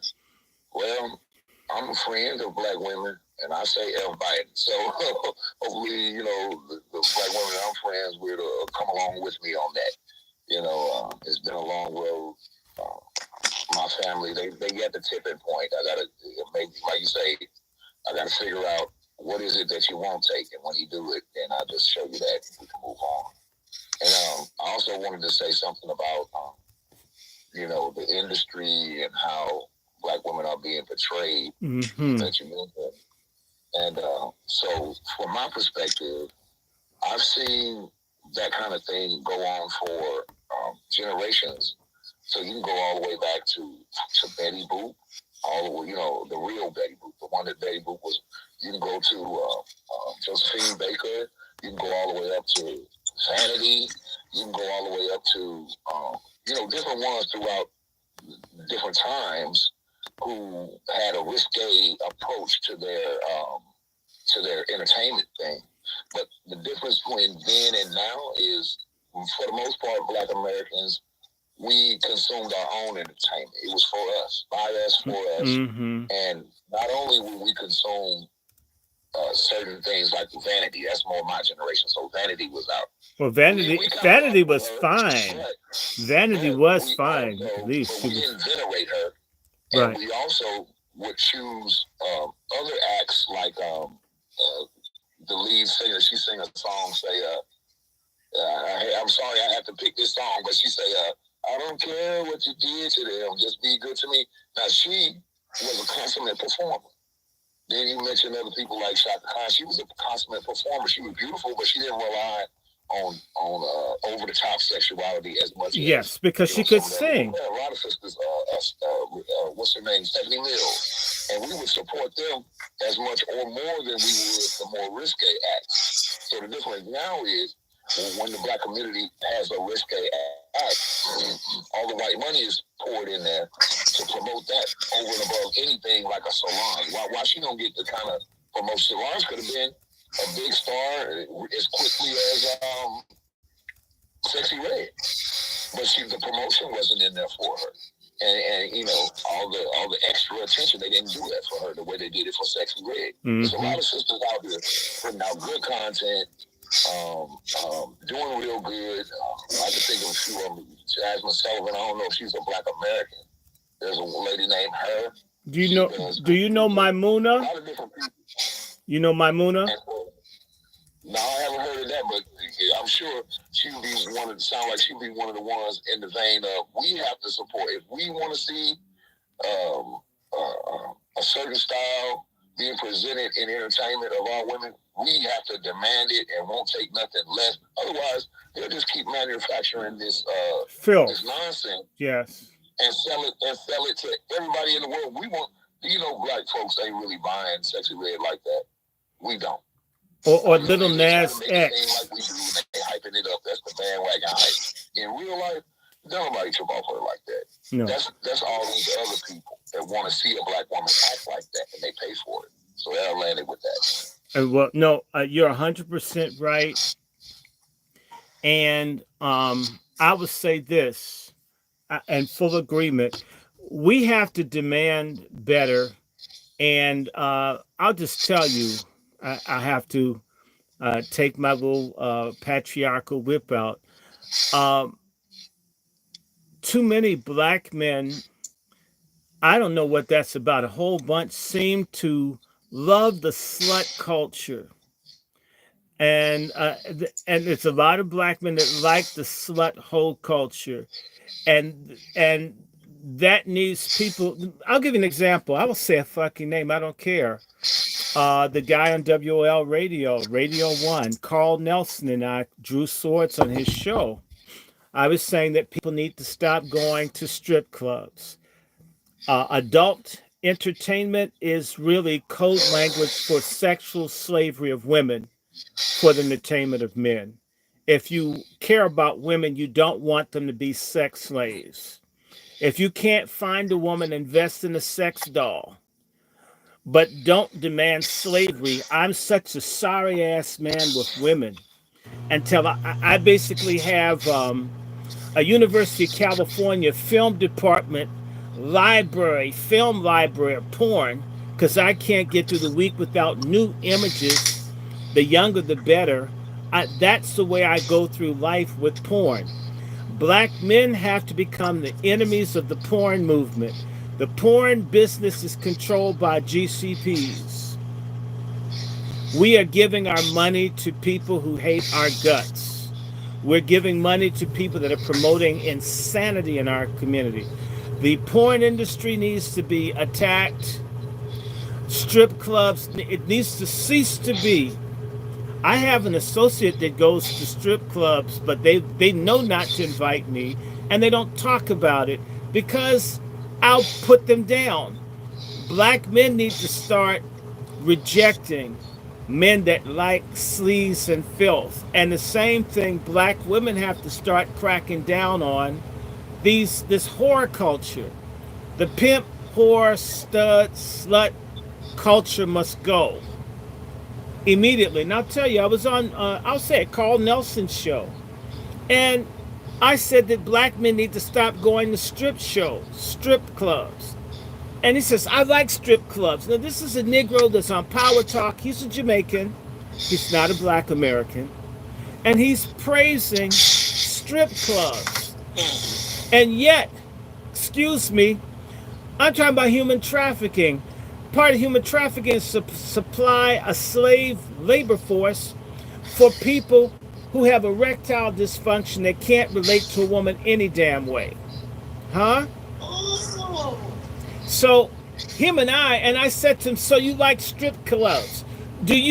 What is the age of the girls that lap dance on you? I know you haven't carded them, and you don't care what age they are as long as your dick gets hard. Ain't that so? I haven't been on his show since. Fuck him. If you want freedom for your people, you want freedom for the women and children too. No people will make it with your women and children as the victims of predation and sexual marketing and exploitation. It brings the whole people down. There are way too many black men that like porn, that like strip clubs, that patronizes. Not only that, they're fucking the drag queens too. There's this culture of dick worship where they want to fuck everything that walks, of age, legal or otherwise. And that's why there's no movement in our community to end this push towards the pedophilia legalization in our community. That includes all the nigger preachers. The black church right now is one of the greatest organizations that is passively promoting the sexual enslavement of our children. The black church. There's not a damn thing we have that says no more of this garbage. And if they don't like it, I can assure you, then let's have an open discussion, sister, madam, minister of space, and us. Let's talk to, I'll say a name. Ask Barbara Skinner's ass at the National Congress of Black Churches why none of the black women in Congress were willing to work with the white Republican women to fight against human trafficking. Not one goddamn black woman in Congress would co-sponsor a bill to protect our women and girls. Not a fucking one. So, and by the way, my default is, okay, I'm going to take the feminist line. Black men ain't shit, they don't care. All right. But women are perfect and they do care about women and kids. If that's so, there's no evidence that any of our black groups, I'm talking about the sororities and all these other society bitches organizations, don't do a damn thing for women or girls. They're not even raising a lot of hell for the income level to be raised for black women. In fact, one person that they should have attacked, and they're Republican, Nikki Haley, is singularly responsible for hundreds of thousands of blacks not having health care in the state of North Carolina. And there hasn't been a fucking black woman spokesperson, anyone, to call that bitch out because she's a woman of color.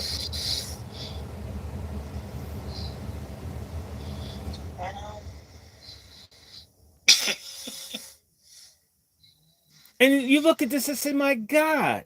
That's why I love you, Sister Eve, Sister Isla, all you Wasis. You black women that are out here, you guys, You guys need a regime change. These old broads with the wigs and those big sombreros and shit on, they're not about shit. They're just old. They're just old. It's time to yank those old broads out. It's time to run these old men out. You know, rest in peace, Carl Weathers. And y'all know Joe Madison died the other day. And Yeah. by the way, whereas Carl Weathers was an actor, Joe Madison's deceased. I'll ask a question. Who's his successor? The clerk, all of these people who attack us have answers. They even have replacement coons. We're the only people that don't make another one. What if Ford only had the Model T? He had the Model T and the Model A. He kept coming out with new types of cars to stay in business. We only have A. Malcolm X, A. Martin Luther King, A. Khalid Muhammad. Damn it, we need thousands of them. We need 1 million Harriet Tubmans. We have too few exceptional fighters in our community. And we have too many fence riding, do nothing, complain a lot, talk a lot, want to integrate, sleep around a lot types. But back to the sisters. I see there's a sister star. Are there any other women out here? Come on, sisters. How do y'all feel about Biden? In particular, for you that are new on Twitter, I wanted to talk to Sister Eve about those two black girls that got blown up in Syria. It doesn't sit right with me for black girls to get blown up in Birmingham or to get blown up in Syria. And I'm wondering how many other black women got blown up that are in the National Guard of Georgia over in Syria and Jordan right now, basically unprotected. How many black... Huh? I thought about the same thing. How many of those are black girls being killed, damaged permanently because they're being bombed? You're not supposed to have the National Guard. And some foreign country we don't have the right to be in an isolated place where they're not safe. And you know how the VA is going to ignore, and those women are going to be damaged for life. Those men are going to be damaged for life. And I can tell you the VA dogs black people. It dogs white people. You know that they mess up black people. They had a whole bunch of black soldiers on Vioxx. They killed them with Vioxx. The VA experiments on the black soldiers, black vets. Let them live with diabetes to see how long you can live with diabetes before you die. They let my uncle live into his 70s with diabetes and told him, just as he was going blind in his 70s, by the way, we forgot to tell you, you've had diabetes 25 years. That's what the VA does. And you know what? As they don't protect our women and girls from this 6 or 7 or 8 million people that have come across the border, who are going to want to have sex with anyone. If you attack a New York policeman in broad daylight, they will rape a woman in broad daylight. They will. And once they understand the racial dynamics of America, if they don't already know, they know it'll be their word against hers. Sisters, y'all going to be told to suck up that salsa sperm and just keep it moving. Oh, yes, you will. This just happened to us on Biden's watch. You might hate Trump, but at least we didn't have 7 million additional people who they're going to give government jobs. They're going to make policemen in our neighborhood. God damn. And so my question to the sisters, are you still ride or die for Biden? Here in DC, the elderly black women are being given $5 and $6 a month in SNAP, and they're giving the illegals $800-900. Are they gonna be forced to get the plantain or the chicharron? Which one are they gonna have to take, brother Dr. Short?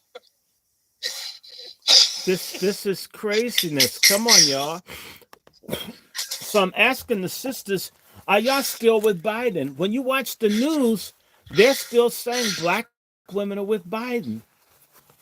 Biden made certain that... I wonder what black women, Dr. Short, I feel like they like to use words because they know it's triggering or they know we're going to be paying attention to some of those code words.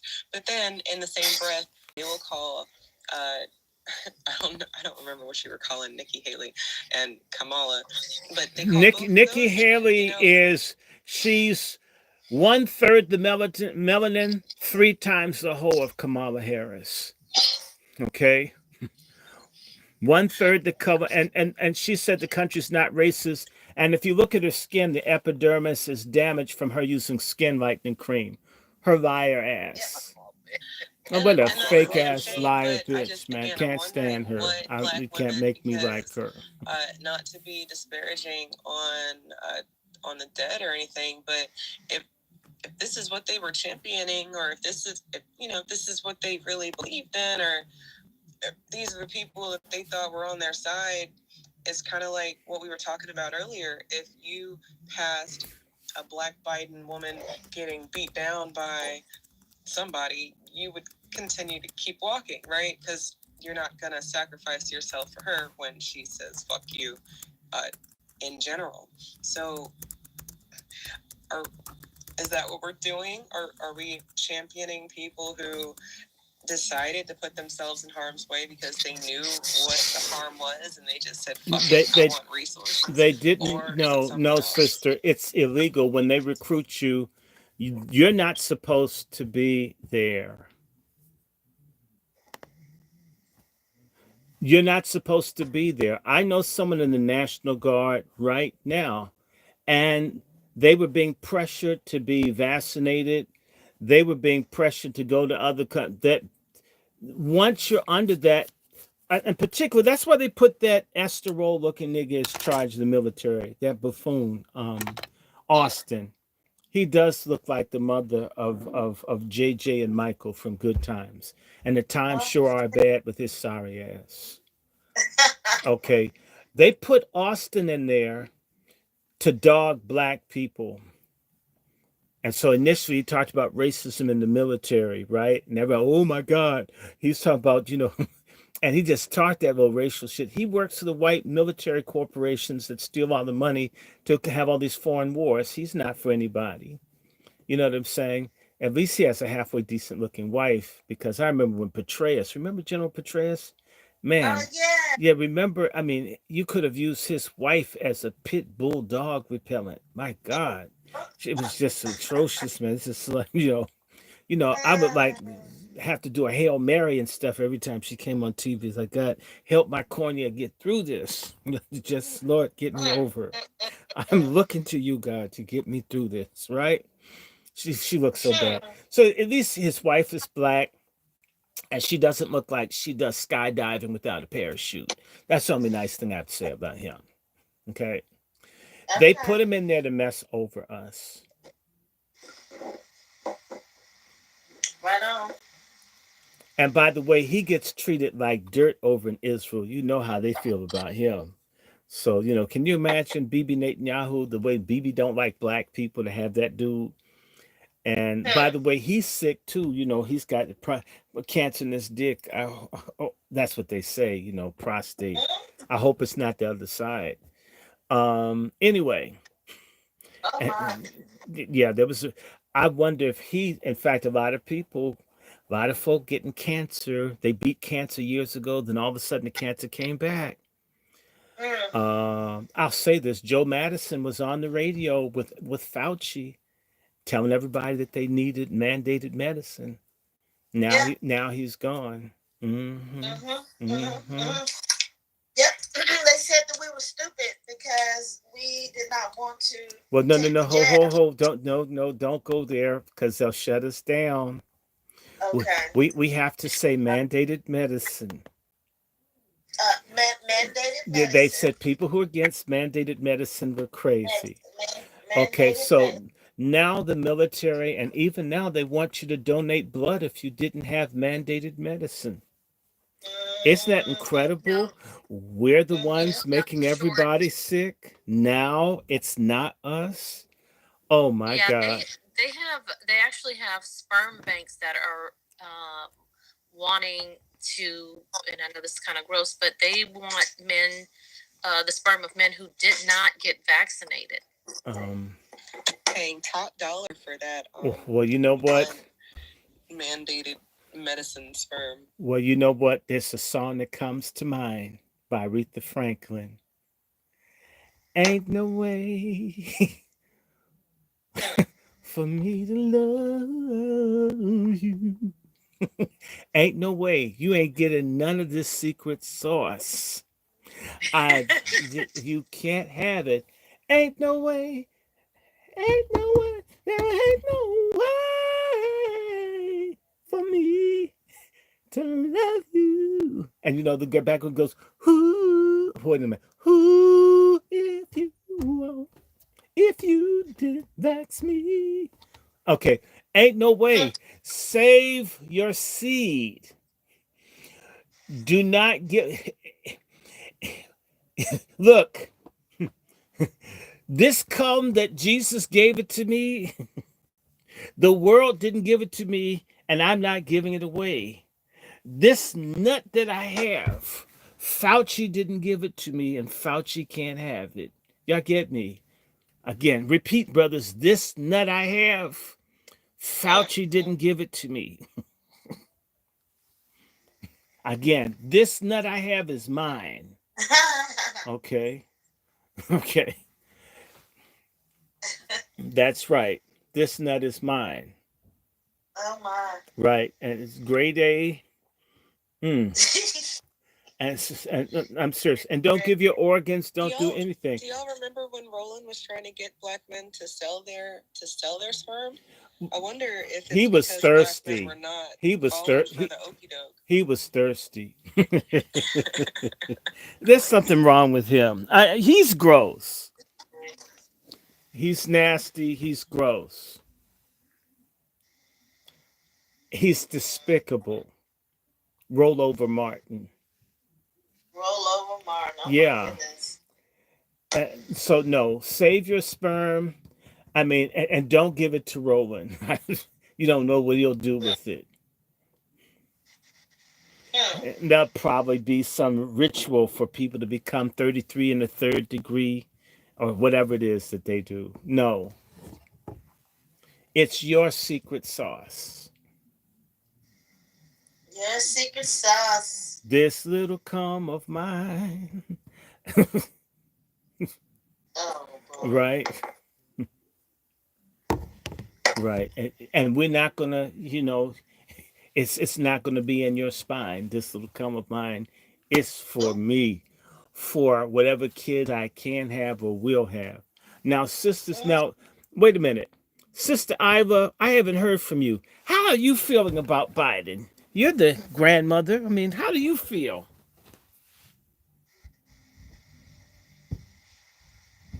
I'm here, Doctor.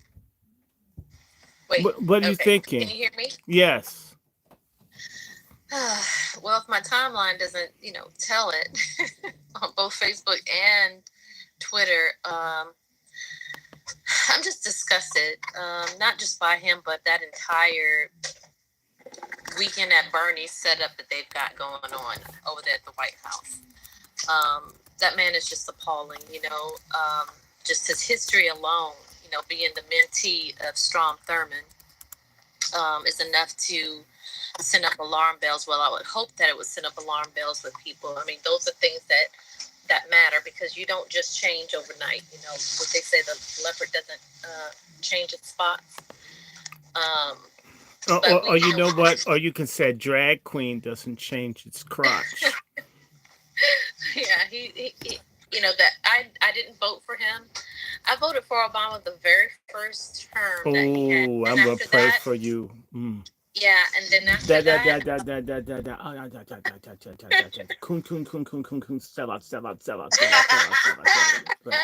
too, sister. I did too. Yeah, I did well. Worked on his campaign and everything. Yeah, but I didn't vote for him a second term. I was just highly disappointed, especially with that whole LGBT push and pushing for gay marriage, that whole thing. But anyway, back to Biden. I don't support him in any fashion. I do not think that he will be elected this term. As a matter of fact, I know that he will not. I think they're going to they're going to steal the election. Yeah, I'm looking at what's going on over in the Middle East now, right? And you know that he's pushing to basically strike on Iran, which will be to our detriment because our military is not in any capacity, in any shape, to fight any of those wars. It just isn't. But they've made some strikes, I think, in Syria, and I want to say Jordan. I'm not sure. Just correct me on It's that part. it's Iraq, Yemen, Yeah, Iraq and Lebanon, Syria. Syria. Yeah. So the point that I'm making is that it's almost as if they're trying to create as much havoc as they can prior to, which I think Trump is going to win this election. I'm just almost 100% sure, but it's almost just like they're trying to create as much disorder and havoc around the world. Exits, right? But it's a possibility to election because they're most certainly setting up things to be able to do everything from allowing to vote, which they're trying to get in Well, play, to just outright just just lying about what the count is. I just don't trust these people. But yeah. Well, I'm hoping Biden is a that disgrace. I'm hoping that Honestly, about that. that the white people come out and try to prevent the illegals from voting. I hope they do some Jim Crow shit. That there's diversity, inclusion, and equity in preventing people from voting this year. I hope everybody that looks like they've had a burrito gets questioned about voting wherever they are. I mean, I'm praying for the white racists to just stop hiding. Bigot white people, where are you when we need you? Come out and check everyone's ID. Exactly. If you see Jesus, don't go by the nail prints. If you see Jesus, don't check his side. Ask him for his ID. Ask everybody. I want to see equal equality, bigotry, and voter suppression against. If you have any kind of accent, I want to see voter suppression. Yes, I do. I don't care. Right now, because our people aren't speaking up, the only hope I have is bigoted white people who don't like anybody. That's sad, but I've been forced to look to the truckers and the patriots because we used to have some pushback in our community. The only people pushing back are these white folk that love guns and love borders. But Dr. Short, they're giving them IDs. They're able to get licenses in places like Michigan and Illinois. But not in Alabama, not in Georgia, not in Texas. It's not everywhere. Yeah. So I'm looking at. In fact, no, I'm looking forward to some serious action this year. And again, by the way, I want to ask you, how do y'all feel about all these asshole black women on the left that are shaky and corrupt, like that Cori Bush, who used to look like a pit bull? Now she looks like an old R&B singer that has no more hits. She used to look like a pit bull. I almost felt like somebody needed to put a collar on their dog with an RFD chip in it. But she's fixed herself. She looked really bad at first. Man, she could have been like a pitch. She could have been a bag cover for Alpo. But she spent some of that money they gave her, campaign money. She has fixed herself up. Cori Bush, you used to look like a K9. You actually look like a black woman. I mean, that's a serious makeover. Now, politically, you suck on a lot of stuff, although I'll give you a shout out for what you did for the evictions. But, her and Rashida Tlaib must have a relationship. Whatever that Arab woman does, she does the same thing. If Rashida Tlaib was going to put on a strap-on bomb, Well, I think Cori Bush would. Ilhan needs to go. Well, Ilhan, she's Somali. I mean, she's a whole with the Jew. The GCPs in Minnesota have her up here. I think they're gonna be tired of her. She may be gone this time, They put her in to keep a black person out of that seat in Minnesota. By the way, on the Angry Black Men's Book Club page channel, we talk about APAC, the GCPs. They're targeting about 10 black members of Congress. They're a bunch of bootlicks. They're not going to have their seats. I just can't wait until we see all of these coontards getting run out.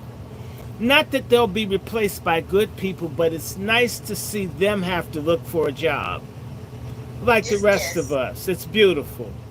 Okay, now let me land my plane. Sister Eve, ask these sisters some questions about these sellout women in Congress, these asinine prosecutors, these sisters that are supporting all this sexual confusion. You Wazis are against it. These same people that like all this stuff, basically, they're 2Bs or BBs, Biden bitches. What do you guys think about these folks? Hey, brother Short. And Honestly, ladies, I would love to hear what your I thoughts feel are. as though Hold on 1 second. you're kind of rounding us up, right? All of these Wazis and women who have said that what's going on is not something that we want to participate in a big way. And now that we've got this space, safe space, I guess, maybe we can start to come up with some sort of plan of attack, I guess. And I know people are going to say, well, why are you talking about plans on these?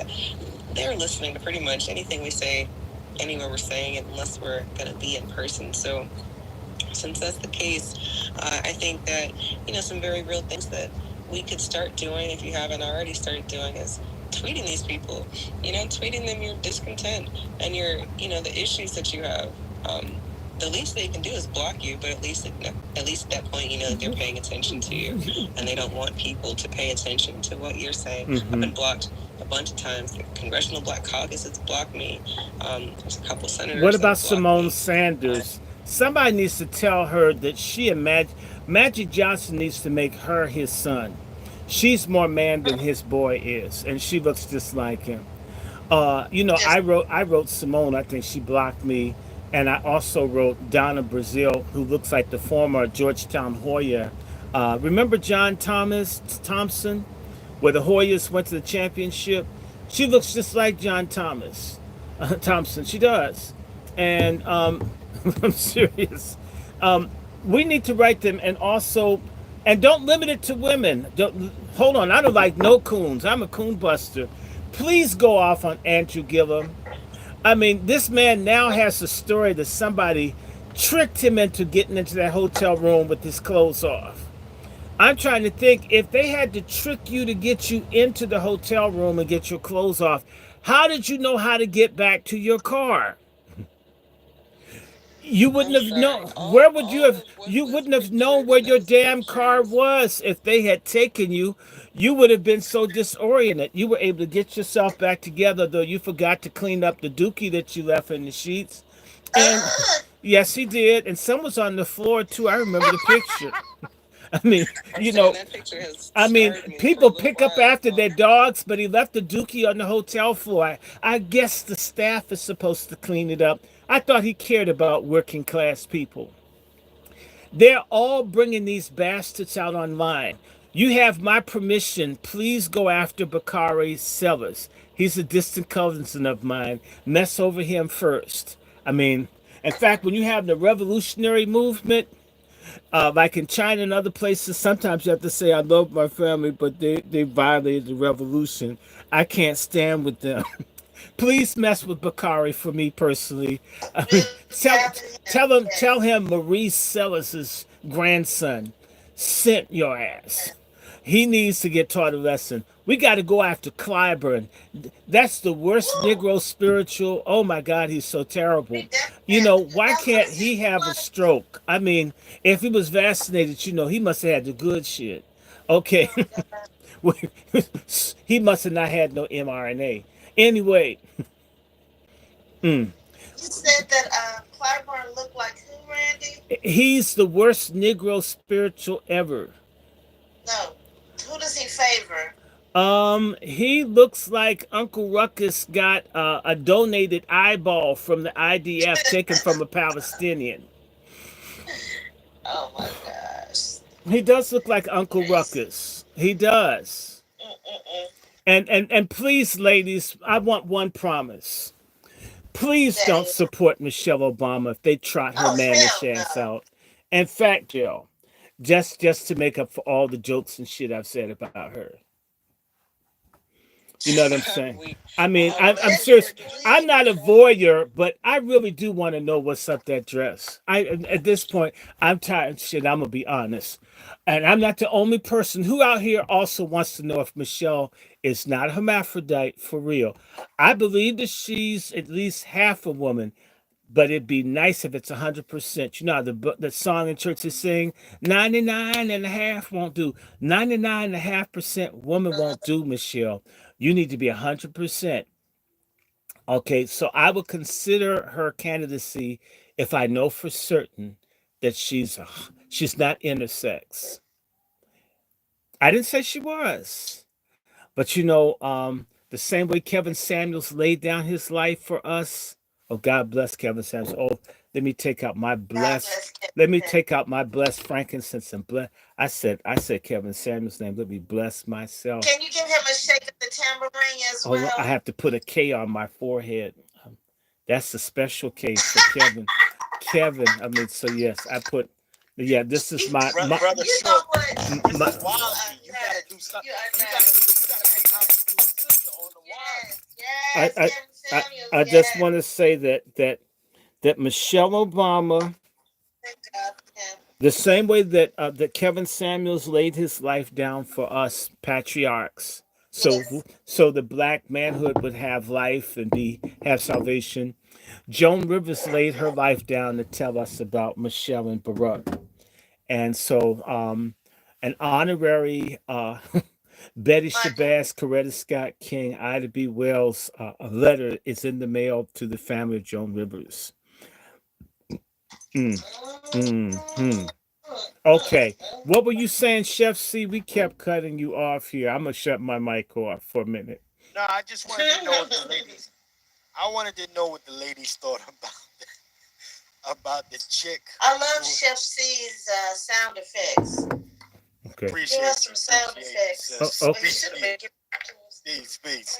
I wanted to know what everybody thought, particularly the ladies, about the sister. Hey, mute. Who got her pipes checked, her oil changed in New Jersey. She got an oil change. She got a tune-up in New Jersey. Did you hear about the lady getting a tune-up in New Jersey by the mechanic?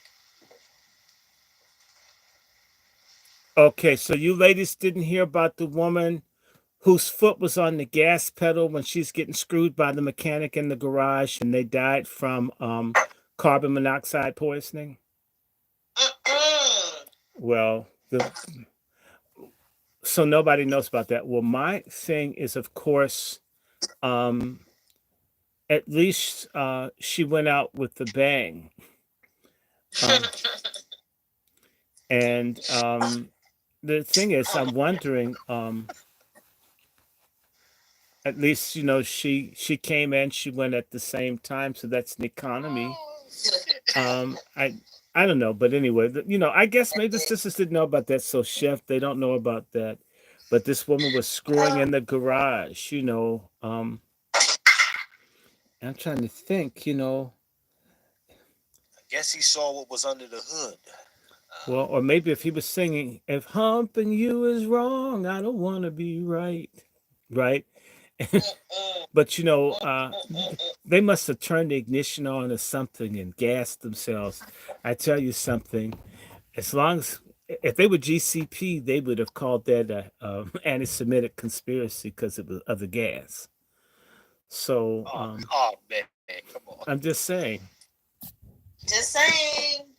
No, I hadn't heard about that. What city did you say that was? I think it was suburban Newark. Huh. Yeah, she was cheating on her husband. See what she did was she used she used her Vagina Express card instead of paying the man cash.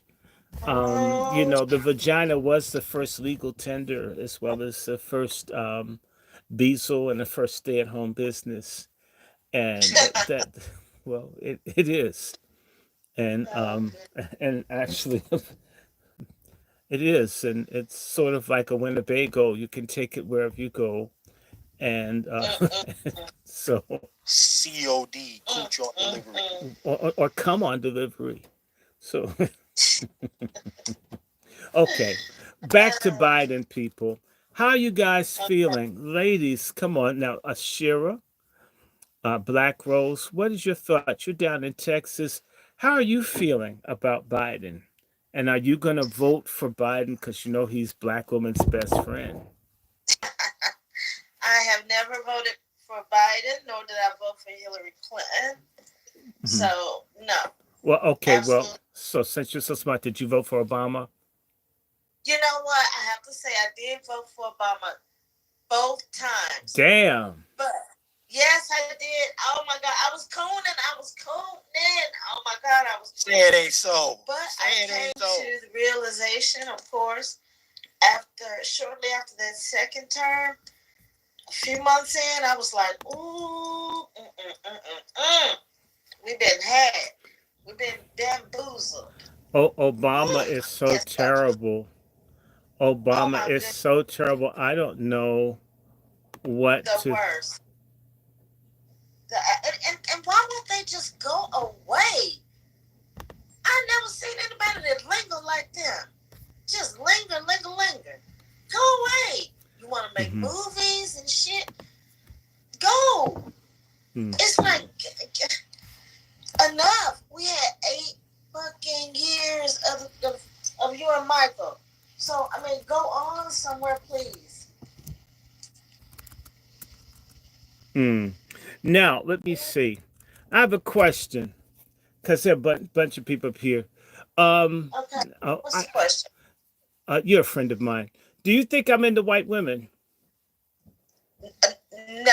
Okay.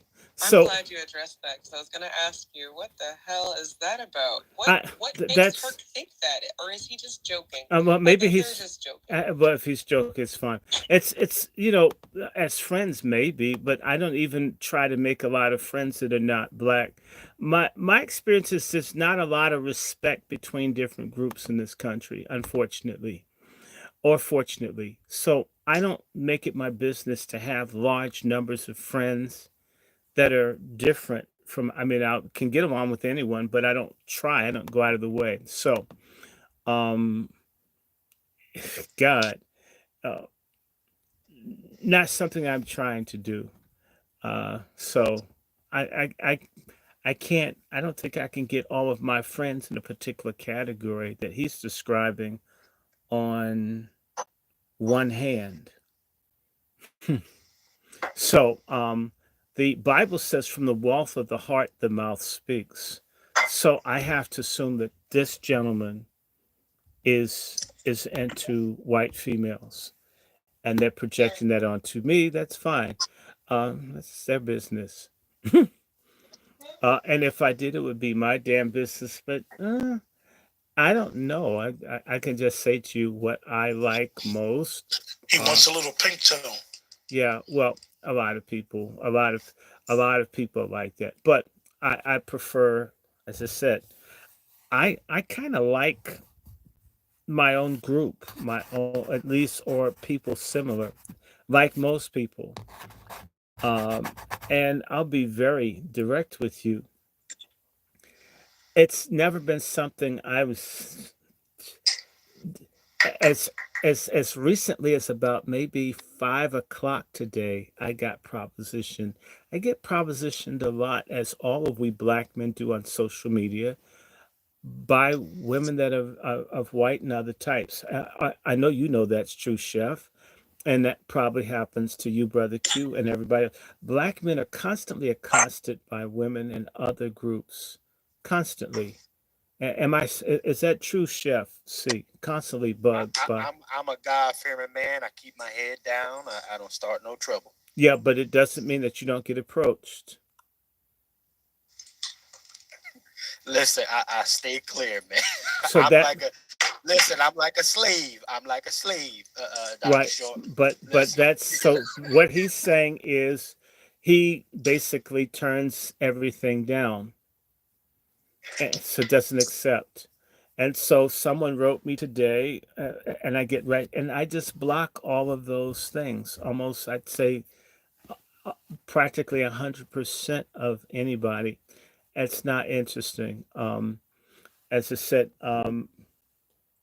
I am a keen have a keen interest in justice and the knowledge of my own people and my family. So, as a result, I'm very interested in the perpetuation of people like myself. That doesn't mean I'm against other people having children. I just would like um, people to be more or less like myself. You can't do that running after people in other group, people who come up in Western societies, is that there is a conditioned great degree of disrespect for black people that a lot of people come up with that they're both conscious and unconscious of.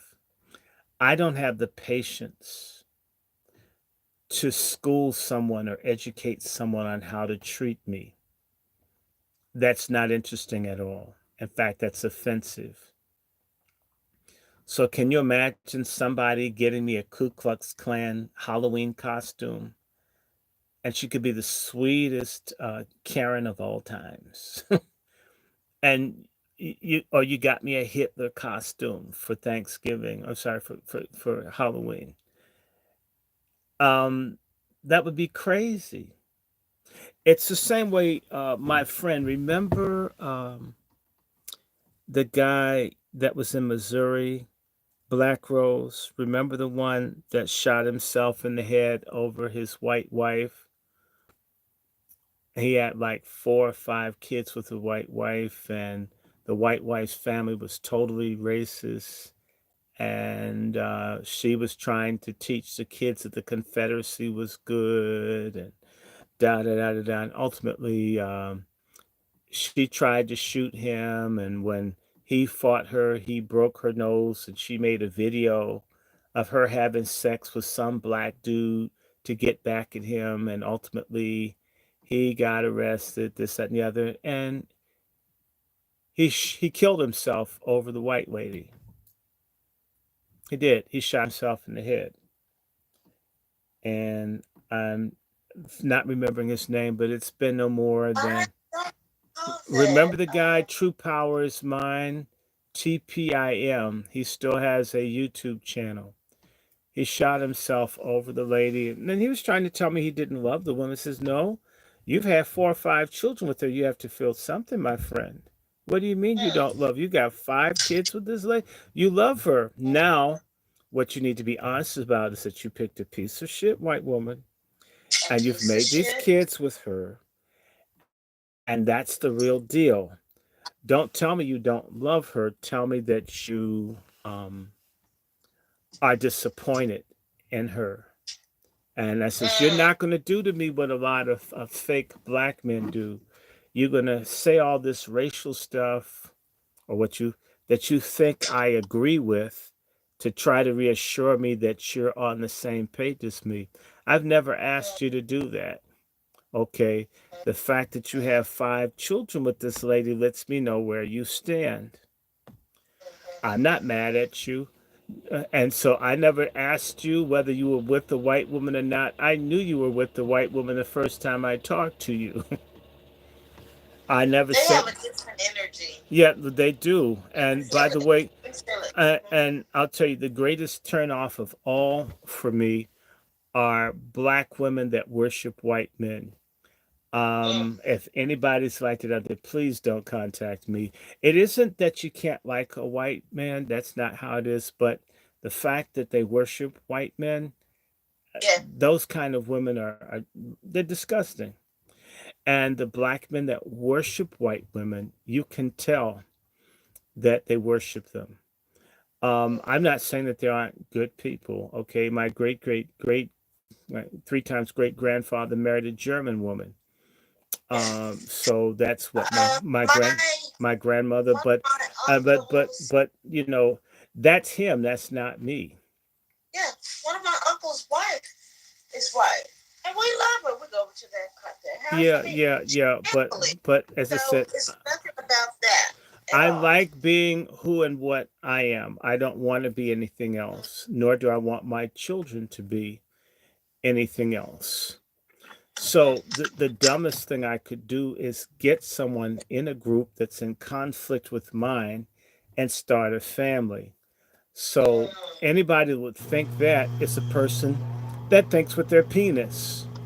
And there are a lot of black men whose penis is their GPS, their spiritual GPS. That's why they're in trouble with God. It's their political GPS. That's why we have no political power. It's their economic GPS. That's why we're broke.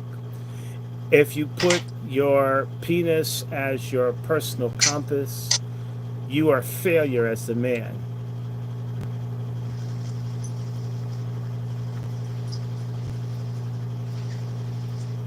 Okay, now here's what we got to do. Because this is two, I would like for you, Sister Eve, and these other sisters to covenant that we will try to pick on Friday evenings, even if it's just for a few minutes, that you sisters begin to talk to each other. How do I feel about women who worship Obama? They're fag hags. That's my answer. You sisters can come together, and we patriarchs will work with and for you.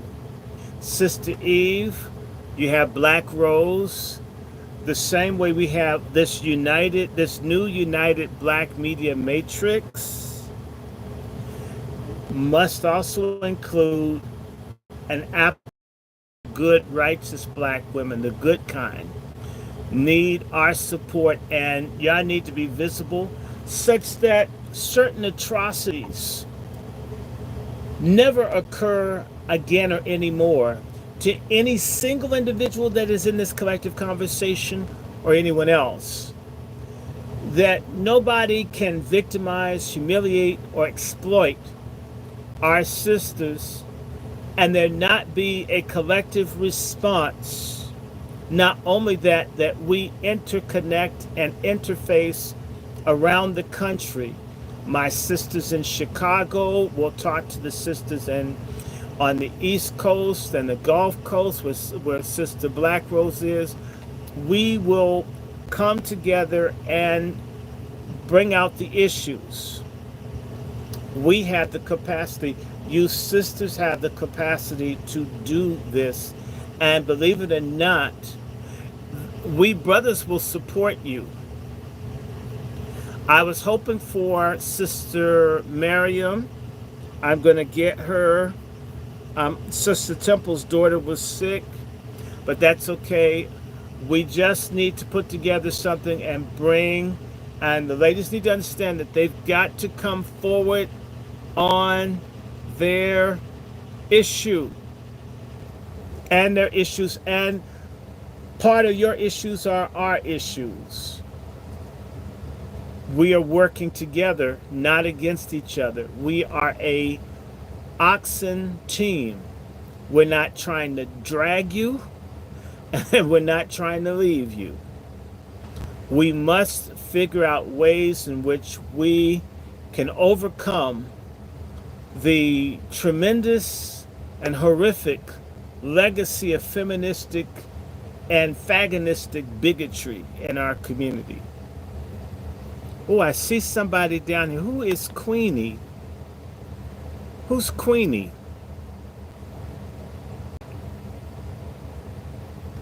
Okay, I don't. See if that's Jeanette. Oh my. We have is that? I don't know if I. Hello, can you hear us? You've been brought in. I don't know if they know Yes, I hear you. Okay, so now we have someone from Chicago. And by the way, Sister Eve, this is a person that I wanted you to meet. Uh, she is the author and the creator of a character called Reverend Bigamy. Reverend Bigamy is a no good, fuck up liar, Negro preacher, grifter, manipulator, cult type person. And they have so much experience. In fact, um, Sister Sister Sheldon, could you please, if you could for a minute, just give us who are not in the Midwest a little bit of your experience of dealing with the illegal population that you're dealing with in suburban Chicago?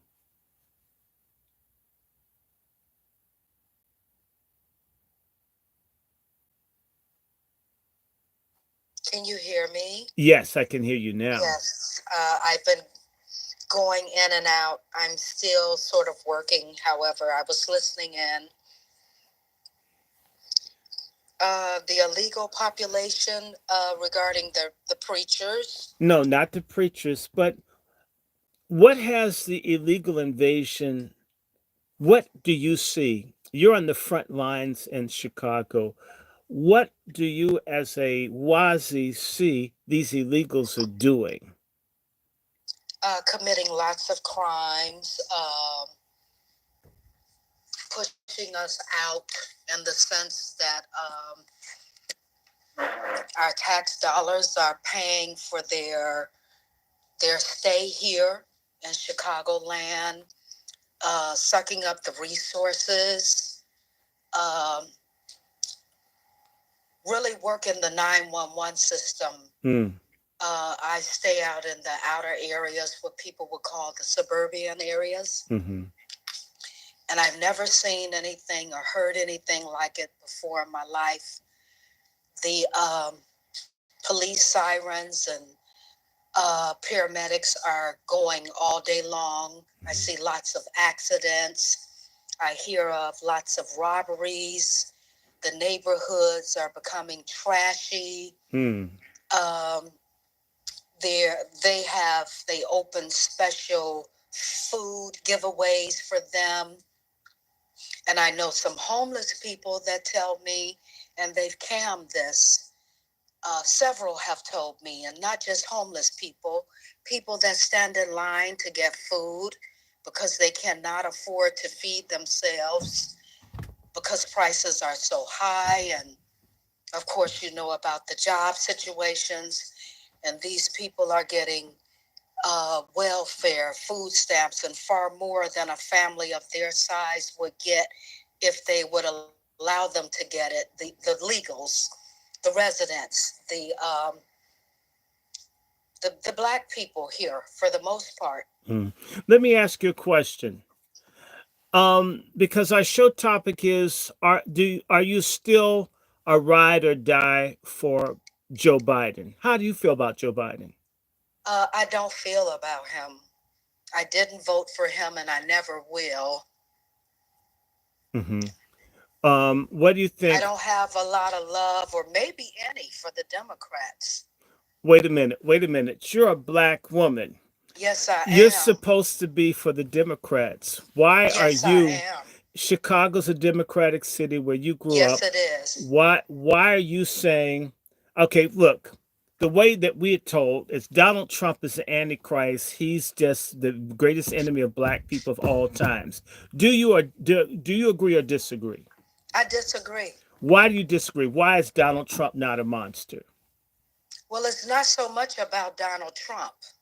He just might be the one to help us.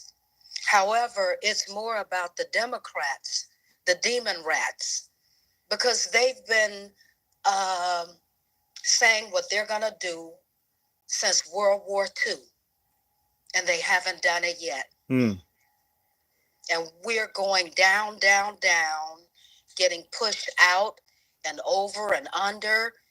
and they're still crying, I'm going to help the blacks, I'm going to help the poor. But you don't see them And helping them, do you? I have not seen any Let help me come ask from you them another. ever. Let me ask you a question.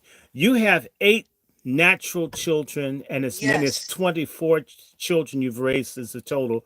Do you have any hope for their future with the way Biden has the country? No, I don't. Why not? And I'm not so much political as I used to be. However, everybody has to be some type of political.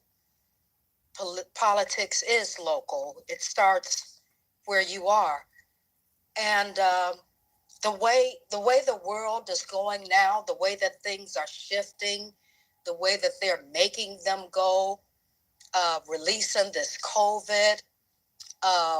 We're still getting treated bad as Black women, Black people. I'm not going to say people of color. We're still being disrespected. Mhm. And the dream that Dr. Martin Luther King said that he had for us, it's been trampled. I have a question. Do you feel Yes. safe with all these illegal men? No, it is not safe. Are you saying that? It is not safe when I see a bunch of Corona and Modelo bottles all over the streets, and I've never seen this before. We could throw trash down, and we wouldn't dare to do it when I was growing up, and even up until recently, until before COVID, and we would get ticketed for that. Mhm.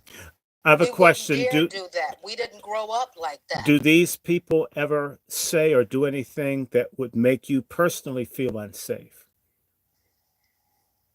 And they do things that make me feel unsafe. And I've had a few conversations and listened in on a few conversations that, yes, it would make me feel unsafe, but I try not to worry about it. Mhm. Let me ask you another question. Who do you think is going to win in 2024 in your area, Chicago? If you talk to other Black people, that's an area that's like almost 100% Democratic. Do you think that that's Yes, you true? know, everybody's for the Democrats. Is that still the case, or do you think? Yes, Okay. Do you think that's a good thing that people are just for the Democrats? it's a good thing for them. Okay, but collectively. Oh, no. They don't know any better. They're brainwashed and trained to be Democrats, and they think that that's best for them. Mhm. They can't look back over the time and the records and the numbers and see that we've lived better actually under the Republican administrations. Mhm. Now We have. let me ask you, the government of Illinois that has brought in all the illegals that There's are no noise in Illinois. giving all the schools and taking the kids out of the I'm just schools. joking, but that's what they say. Am I correct in saying all the bad things that are happening in Illinois, the blacks being run out of their neighborhoods, the stores being looted, the schools being Gang turned, banging all of with this? the Venezuelans and Mexicans. Oh, and by Who's the way, they hate each other. who's in charge of the government where all this is happening? Is it racist white Republicans Yes, or is it racist white Democrats? racist white Democrats. So it's not racist white Republicans doing this Oh, to you. no. Now, you are aware that the governor of Illinois is Republican, and he ran under a Democratic ticket because that's how he can win here, and that's what people do. It was the best way for him to win. And, but for the most part, yes, the Democrats are controlling everything. Do you sometimes feel like the Democrats favor gays, illegals, All the Latinos time, all over the black time. people? I question them. I talk to them. I'm surrounded by them. They're in my family. They're associates. They get in conversations with me when I go to the store.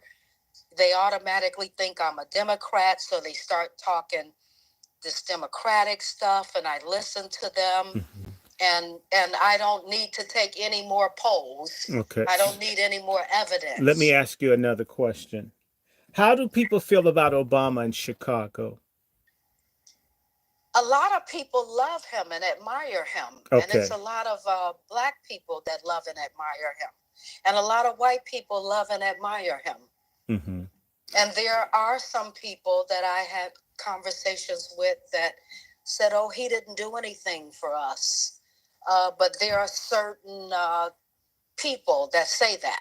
Okay, now you live in the suburbs. Do you think the people in the inner city of Chicago feel the same way about Obama? Oh, that's basically who I'm talking about. Okay, okay. Mm-hmm. Are they Because older? people judge things Are by these? the inner city Are they? thought. Are they older or younger? These people who like? They're all different ages. Mm-hmm. All right. They're all for Obama, but there are several that are not. Okay, how do they feel about Biden? They love him. Wow. How do they feel about this Barbara Jordan looking mayor that you've got now? They love him. Mm-hmm. Wow. And see, I'm not under the Cook County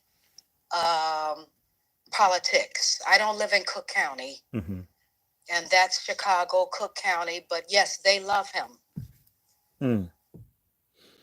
Well, I'm going to stop there for a second. Sister Eve, do you have any questions for the mother, surrogate mother of 16 and the biological mother of 8? And how do you feel as a mother of 5 for a mother of 8 plus 16 to say, I don't see a future? Honestly, it's kind of bleak, right? But I guess I understand why someone would feel like that. But I think right now, what I've been trying to look at it as, well, I've been looking at it like I don't want them to have to fight this fight at all in any capacity. And they're having to fight it right now, being alive, and the fact that we don't have what's owed to us. So, sure, no future if it means that we haven't gotten what's owed to us, because then I guess I would have failed at what I'm talking about doing. So I guess I get that, but I'm not there yet, you know? Speaking of that, Sister Eve, it's after 11. You've got to wake up and feed 7 people in the morning, and I have Sabbath tomorrow. We need to do a commercial, and we're going to stop here, and we're going to keep coming back. And I want everybody to know on my book club channel that it isn't that I won't and not doing books anymore. We are trying to develop. We've got Pat Talk, we got the men talking, and now we've got Wasi speak. And I now need to pivot back to the books. But we wanted to have a variety of things and a variety of speakers and guests so it doesn't get boring or stale, because I have yet another show to launch, which is the short report. So I have many things I want to do so it doesn't become boring to me or to you or anyone else. And in a nutshell, this collaboration that you will see, we have a new partner. Our affiliate is Thorough Black Talk in New York, Sister Keisha, who is a weapons expert woman who knows about shooting. We are functioning as the new United Black Media to try to do what other people who have huge platforms seem to refuse to do.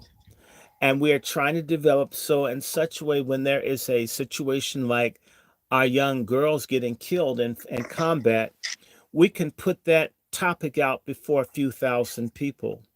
My platform is small. We have a lot of people who have decent sized platforms. I'm looking to have a partner in North Carolina, and eventually we're going to have one day maybe 20 or 30 platforms cooperating together to share information, because if Sister Eve gets a few hundred on her Twitter, I'm not upset. If I get a few hundred, I'm not, and if I could do something with Brother Quentin, we can all help raise each other's ability to impact a community or people that are listening to us. We have Sister Black Rose, who I used to do social media with.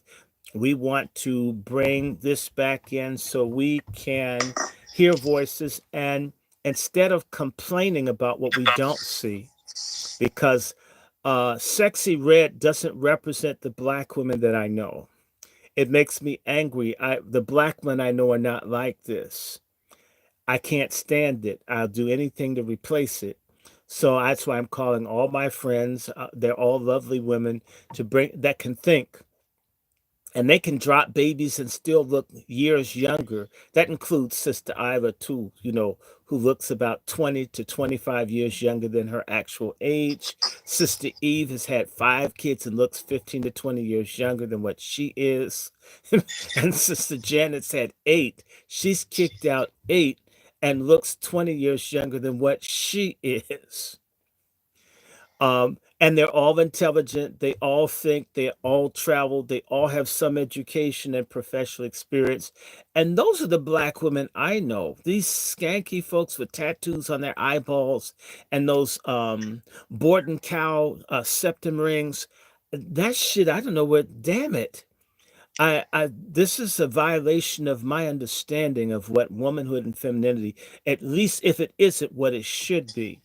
So this is why this is happening. And of course, this is the Angry Black Men's Book Club.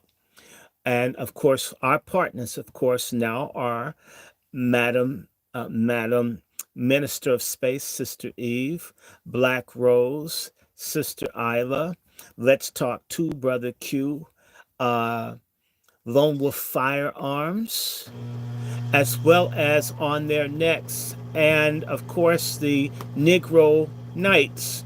We have a range of people, so we want to have this sooner or later to have cooperatives in various places. And I left out Sister Sean of Sister Speak, a show I helped launch for black women. The myth is I don't like sisters. No, if you knew me, I spent a lot of time with sisters. I had a lot of people surprised. You have so many women friends.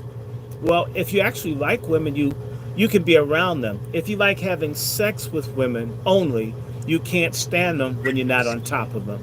There's a difference. All right. I want all of you to like this channel. I want you to add one another. I want you to look at the different platforms. I want you to subscribe, like, share, and of course, please donate. Sister Eve, I think we always circulate each other's donation links. You can find me at practically any point. You can email me at DrRandyShort@gmail.com. I correspond with certain people if it's not stupid. On top of that, if you wish to donate, we have a Patreon, which is Dr. Randy Short. I have a Cash App, which is $, Randy Short. I have a Zelle and a PayPal, which is my email, WRandyShort@gmail, and whatever you want to do. Because whenever people donate to our channels, we use that to help each other. So Sister Eve knows, Sister Isla knows, Brother Quentin knows, Brother Chef knows. When we call one another, we help one another. It's either a contact, or it's a book, or it's information to raise the profile of what everybody's doing. If you know intelligent people with something to say, we will try to give air or space for them to get their thoughts out. We need each other, and symbiotically, we can help each other. So what you see is what you get. I think I've met Sister Isla. I know I've met Sister Isla. I've met Sister Shira. I've not met Quentin, but I have met Sister Eve. I know Janet. What you see is what you get. I'm not different over the computer than if you met me in person. I think Sister Janet would agree, who's wonderful, one of the people I absolutely love, one of my favorite women of all times. What you see is what you get. I'm not trying to be anybody I'm not. And I want to welcome people that We're trying to create a space where we can talk to each other about serious things as well, have some fun and some levity, right? And we do what we can. And by the way, Sister Eve, thank you so much for helping. We're going to work together. We're not going to let anybody attack anyone in our network. Let me just say this: if you fuck with Eve, you fucked with me. If you mess with Sister Isla, you've attacked me. If you attack Sister Jade, you've attacked me. If you attack Quentin, you've attacked me. If you attack Chef, if you mess with us, we all swarm on you. That's really Dr. Short. I always appreciate your support and the knowledge that I get when you are speaking on these topics. I'm very excited about the Wasi Nation. I don't even know if I really thought that I'd ever say that out loud, but Wasi Nation.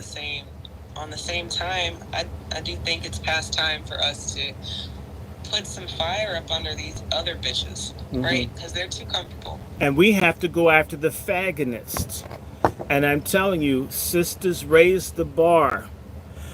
If I were a woman, I would never screw a man whose pants sagged. If I had to make Viagra smoothies for a dude with the smaller dick who wore a belt, that's what I'd do. I would never be with the man who didn't come out of the house looking presentable. I would never want a dude who had clear nail polish on. Sisters, if you want men to be better, demand more than him having a six-figure income. Demand that he have character, and you too bring to the table character. Bring integrity, bring dignity, be in shape. Okay, if your titty knows your big toenail, there's a problem. You're not being abused if your titty nipple and your toenail, are kissing. We need to be better. We need to dress better, look better. Part of how we're being enslaved and destroyed is our being degraded. When they would put people in concentration camps, they wouldn't let people dress nicely.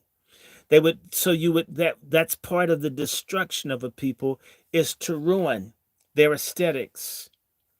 When people were enslaved, they had what were called sumptuary laws.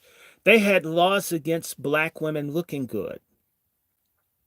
It made white women feel bad to see a slave look better, have better clothing than them. They would sometimes whip or punish someone. Your slaves look too good. Now they don't have to do it like that. They can get us to look raggedy and dirty and tell us that it's hip or it's cool. Because I know working in corporate America, people used to hate me when I would go to work dressed very nicely. I had hatred and jealousy. What are they worried about me coming to work looking nice for? Well, a bunch of them, I would say, they were frumpy, unattractive GCPs. I'm a good-looking black man that looked decent in my clothing. And it made them feel ugly. So they complain about me coming to work looking professional. They got more money, but you have to understand, money doesn't buy everything. And that's the same thing with a relationship. Just because the man has a lot of money doesn't mean he has a lot of love or a lot of character or a lot of decency. They have a lot of women running after bags. And I'm not talking about tea bags. I'm talking about the money bag. And I'm telling you, when you run after a man for what he has, if you think that a hoe with a good body can be difficult, a man that thinks that he's rich sees women as basically discount chess pieces that he can move around the board at will. It's better to get a man with dignity and character, integrity, and decency. That is better than for him just to have a bag. Because if that money's not yours, it's simply a bauble for him to play with you on. In fact, A man with a bag that's being chased by a woman who wants his bag is playing the same game that the stripper does with the man in the strip club. It's teasing, but not delivering. I'm going to stop here by saying when we talk again, everybody out here needs to ask how many of the 30, 40, 50, or 120 wounded people in Iraq, Syria, and Jordan are Black, and inside of that, how many of them are Black women, and what are their ages? We should know this. Somebody knows a member of Congress. Somebody knows somebody that can demand an answer to it. We should know. We are more powerful. We are so powerful until I'd say 15 to 20% of the drugs in the world are dumped in our community to keep us bombed out. We must access our spiritual power, and that begins with having a relationship with God. I don't care if there's an atheist here, go to hell, which you are going if you don't know God. We need God. We need each other. We need reparations. We need families. We need men and women. We need babies. We need elders. With that, I'm going to check out. God bless everybody. Love yourself and then love humanity. Love humanity enough to correct and check humanity, irrespective of the melanin count. A trifling, no good, integrity lacking, atheistical, amoral Black person is as deadly to us as 100,000 Klansmen. We absolutely must raise our level of integrity, dignity, self-respect, and our word needs to be our bond with each other. If a handful of us cooperate together, our history has shown all of our organizations and movements have always been an absolute minority of Black people who had some integrity and some decency and some dignity and united purpose, have changed the whole world. Why not us? Let us be the Ida B. Wells, the Fannie Lou Hamers, the Constance Baker Motleys, the Thurgood Marshalls, the Martin Luther Kings, the Nat Turners, the Henry Highland Garnetts, the Fannie Pleasants. It's our duty to fill those shoes. And tomorrow and tomorrow's tomorrow isn't promised to us if we don't seize the time now. I'm Dr. Randy Short on behalf of the Angry Black Men's Book Club, on behalf of my sister Eve, on behalf of the new United Black Media Matrix. I wish you all a blessed night and a blessed Sabbath tomorrow. If you happen to be partially religious, I encourage you to check out the Salt Ministry. I hope to have a sermon tomorrow for God's message to the Black American people. Be there. Take care. Good night. Oh, Sister Eve, may your angels and that wonderful man that you have, let him know that he's my hero. And I'd love to have a show with him. So anyway, I'm going to let everybody go. Good night, everybody. Good night. Good night. Good night. Good night.